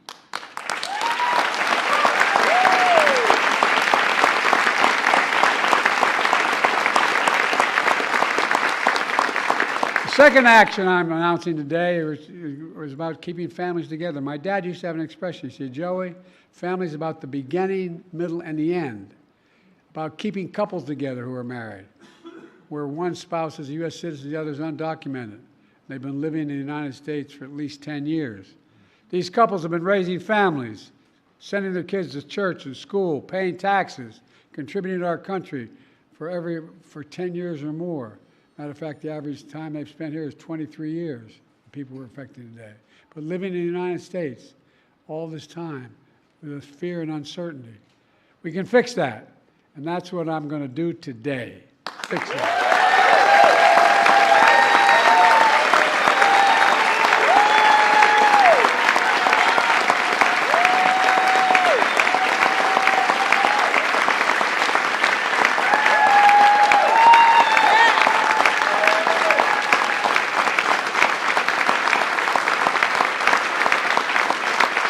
Here's the point. It doesn't require any fundamental change in our immigration law. There's already a system in place for people we're talking about today. But the process is cumbersome, risky, and it separates families. Under the current process, undocumented spouses of U.S. citizens must go back to their home country, for example, to Mexico, to fill out paperwork and obtain long-term legal status.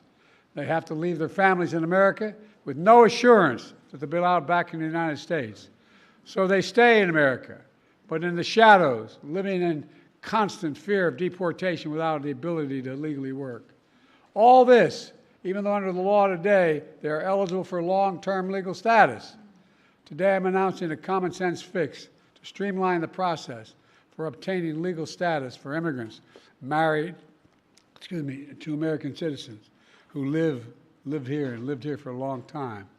For those wives or husbands and their children who have lived in America for a decade or more but are undocumented, this action will allow them to file the paperwork for legal status in the United States, allow them to work while they remain with their families in the United States. Let's be clear, this action still requires undocumented spouses to file all required legal paperwork to remain in the United States. It requires them to pass the criminal background checks, and it doesn't apply to anyone trying to come here today. It only applies, this action is a better way. It doesn't tear families apart while requiring every undocumented spouse to fulfill their obligations under the law. Look, the actions I'm announcing today will go into effect later this summer. And by the way, just as was true for the protection of dreamers, the steps I'm taking today are overwhelmingly supported by the American people, no matter what the other team says. In fact, polls show over 70% of Americans support this effort to keep families together.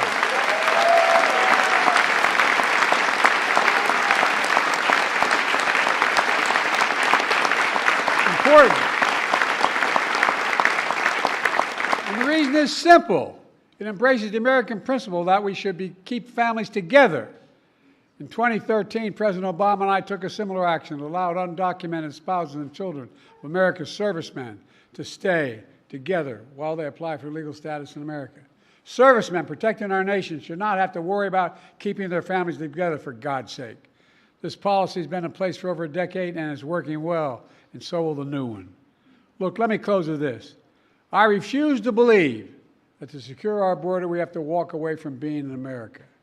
For that's generations have been renewed, revitalized, and refreshed by the talent, the skill, the hard work, the courage, and determination of immigrants coming to our country. Look, the Statue of Liberty is not some relic of American history. It still stands for who we are. But I also refuse to believe that for us to continue to be America that embraces immigration, we have to give up securing our border. They're false choices. We can both secure the border and provide legal pathways to citizenship. But we have to acknowledge that the patience and goodwill of the American people is being tested by their fears at the border. They don't understand a lot of it. These are the fears my predecessor is trying to play on when he says immigrants, and his words are poison the blood of the country. When he calls immigrants, in his words, animals. When he was president, he separated families and children at the border. And now he's proposing to rip spouses and children from their families and homes and communities and place them in detention camps. He's actually saying these things. It's hard to believe it's being said, but he's actually saying these things out loud. And it's outrageous. Folks, I'm not interested in playing politics with the border or immigration. I'm interested in fixing it. I said it before.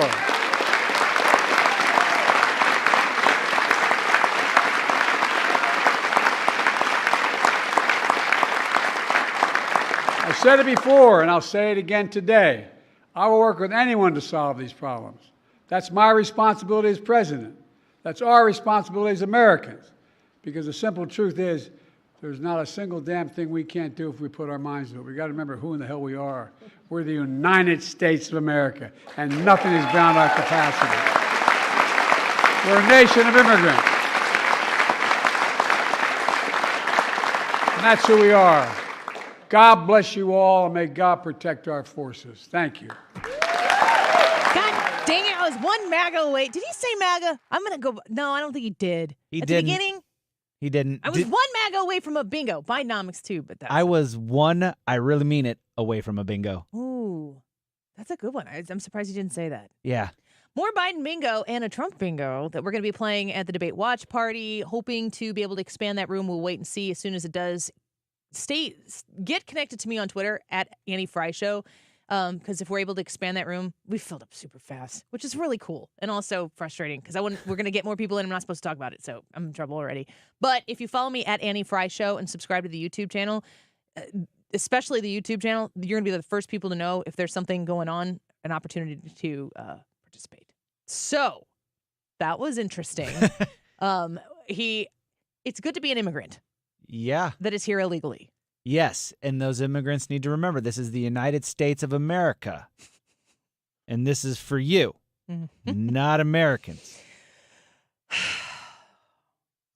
Man, that was not a deep fake. That's all I have to say. No. That you could not sit there and listen to that or watch it as we did and go, yeah, he's good. It's not happening. Quick break. When we come back, the results of today's YouTube poll. Have you voted yet? Need to know. It's very impactful. We took phone calls on this, and y'all kept saying, Annie, stop talking about it, which makes me feel like, as I've been discussing it and going, holy crap, is this going to happen? Who wins a 2024 rematch of 2016? Donald Trump or Hillary Clinton? Come vote. We'll be right back. The Annie Fry Show is streaming online. Watch us live on YouTube and subscribe.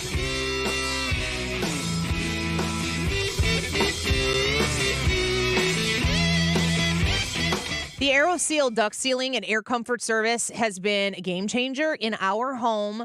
We have a pretty basic standard house. It's got we've got the bedrooms on the top floor, and then we've got a partially finished basement. And before air comfort service came in and looked at our ductwork, and they push air through it, and they can measure how much of the air that you're moving through all of the ductwork that goes into your home to heat it and cool it, how much of that air is escaping the ductwork before it gets to its final destination. Now, if you're sleeping on the second floor, then you need to make sure that you don't have to pump a ton of cold air or hot air into the rest of the house in order for it to make its way to where you're trying to sleep comfortably. And I can't remember what the size was, but they measure it and they're like, okay, it's as if your ductwork has a hole in it that's this big. And it was significant. Like, we just might as well have not had ductwork, it felt like.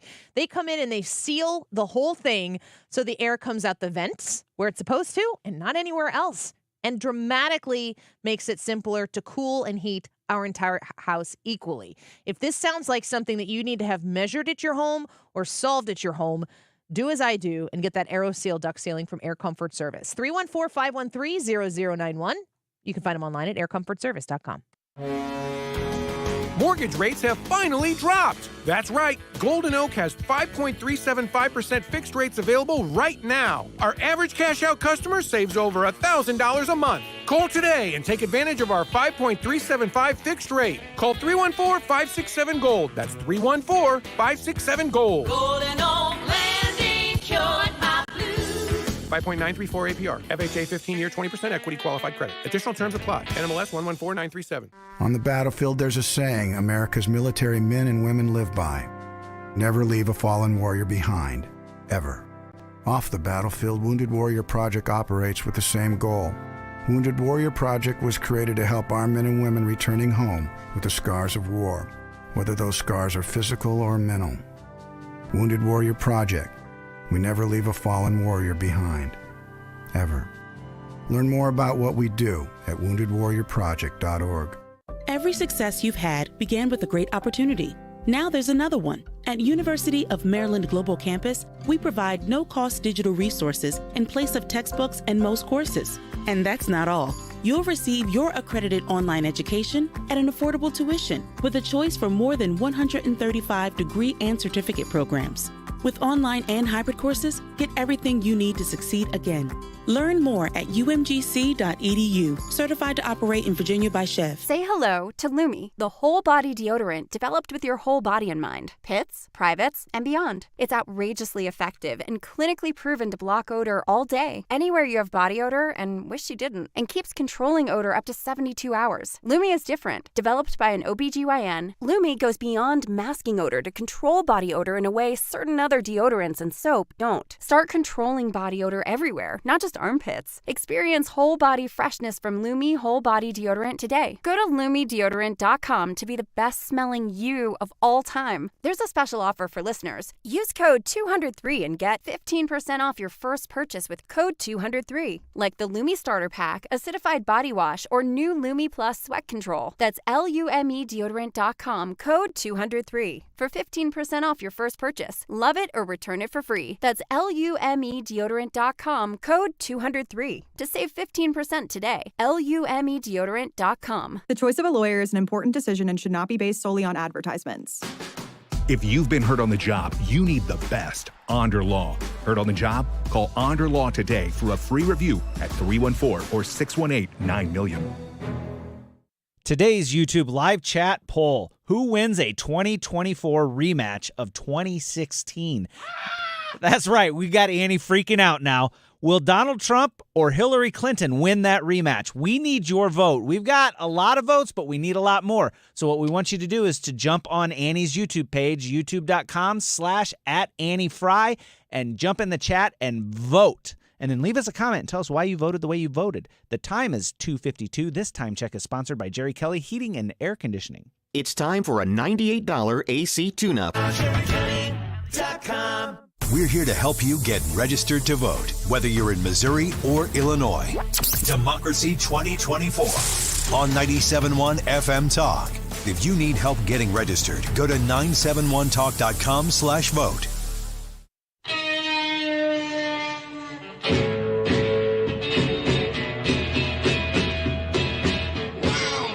This is the Annie Fry Show. Follow Annie on Twitter @Annie Fry Show. Welcome back to the Annie Fry Show. We have been in our house. We were on this kick. And I encourage you, if you have kids who are my age, honestly, if you have kids in the house, I think this works for anyone.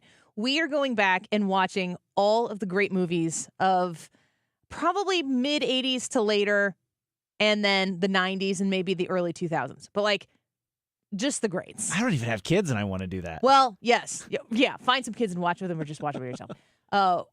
My husband just, was it Monday night, watched, or Sunday night? Sunday, it was Father's Day. Field of Dreams. And my son watched it.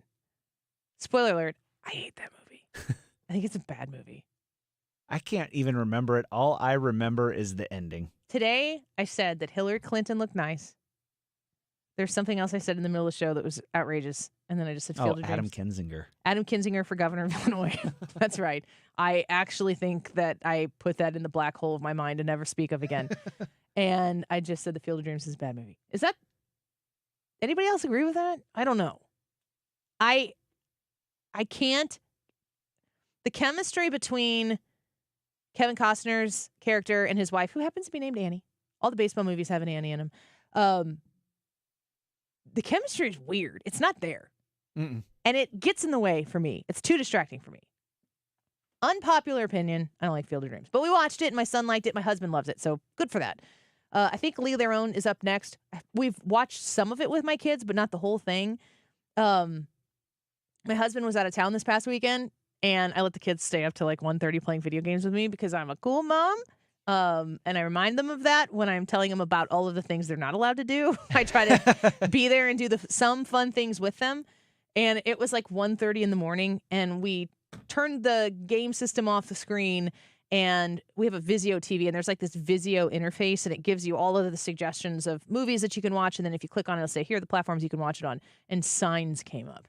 Have you seen Signs? Oh, yeah. I love that movie. M. Night Shyamalan's probably best work, in my opinion. Oh, yeah. Mel Gibson, Joaquin Phoenix, one of the McCulkin boys. Great movie. Scary movie. But like good scary. Good scary. My 14-year-old boy can handle it. It's an amazing message, too. It's a great movie. And if you watch the whole thing, if you commit to the whole thing, which is what I'm trying to teach my almost 12-year-old daughter, the movies scare you. Yes, I know. But if you commit and you see it all the way through, there's resolution. Go for it. And I told my kids, it's like, you guys want to stay up and watch Signs? It was 1:30 in the morning. Would I have been the coolest mom or the worst mom ever? I landed on worst mom ever, so I didn't do it. But it was a thought in my mind. Let me know what you think about that one. Who wins a 2024 rematch of 2016? Is it Donald Trump or Hillary Clinton? You say? I think it's Donald Trump. You're not very confident. No, I'm not as confident as I was at the beginning of the show, but I still think it's Donald Trump. My answer is the same to this as it is to most of these things. If it's fair, I think Donald Trump wins in a landslide. But that if it's fair is such an important part. 264 votes, 91% of you said Donald Trump. So I will sleep with a little more ease tonight. Thank you for easing my mind. Eat some biscuits. Mark Reardon coming up next. If you have an IRS problem, getting accurate legal advice could help get this all behind you right now. Hi, I'm local attorney Lance Drury with the Drury Law Firm. The IRS made new changes that make it easier to settle your IRS debt for a reduced amount. Not all our clients qualify, but under the IRS's new Fresh Start program, you may be able to resolve your IRS problems quickly and for less money. But don't wait. An IRS problem is a legal problem. You need someone who understands both the IRS and the law. Don't trust your tax problems to some TV personality. The Drury Law Firm has handled thousands of IRS cases over the last 15 years, and your first visit is completely free and confidential. And I'll tell you on the spot exactly how much it will cost. So if you're facing IRS wage levies, bank levies, or tax liens, call me, Lance Drury, at 314-260-6120, or go to LanceDruryLaw.com. If you have IRS issues, you need a local attorney. You need me, Lance Drury. The choice of a lawyer is an important decision and should not be based solely upon advertisements. Stewart's American Mortgage is a really smart move for your finances right now if you're looking to buy a home, because that mortgage is a huge loan that you're taking out of, and you want to make sure you get the best deal on it. The best deal starts with not having to pay closing costs. That's money that comes out of your pocket immediately on purchase of that home. Just skip that part. Why wouldn't you skip that part? The bagel loan is only with Stewart's American Mortgage.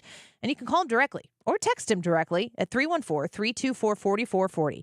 314-324-4440. Stewie is there to guide you through the whole process to make sure you feel completely comfortable and confident in the process. Whatever the lowest rate you're going to be able to get, he's going to be able to help you get that. And the Bagel Loan is there to make sure that you get the best possible deal, that if you're purchasing a home, you can have the best offer with the quickest closing. Stewie is there to guide you through the whole process. I've refied twice with the Bagel Loan myself and encourage you to reach out yourself. 314-324-4440. Google the Bagel Loan. NMLS number 226715. Surprise! Surprise! You know, surprise parties, they can be fun, right?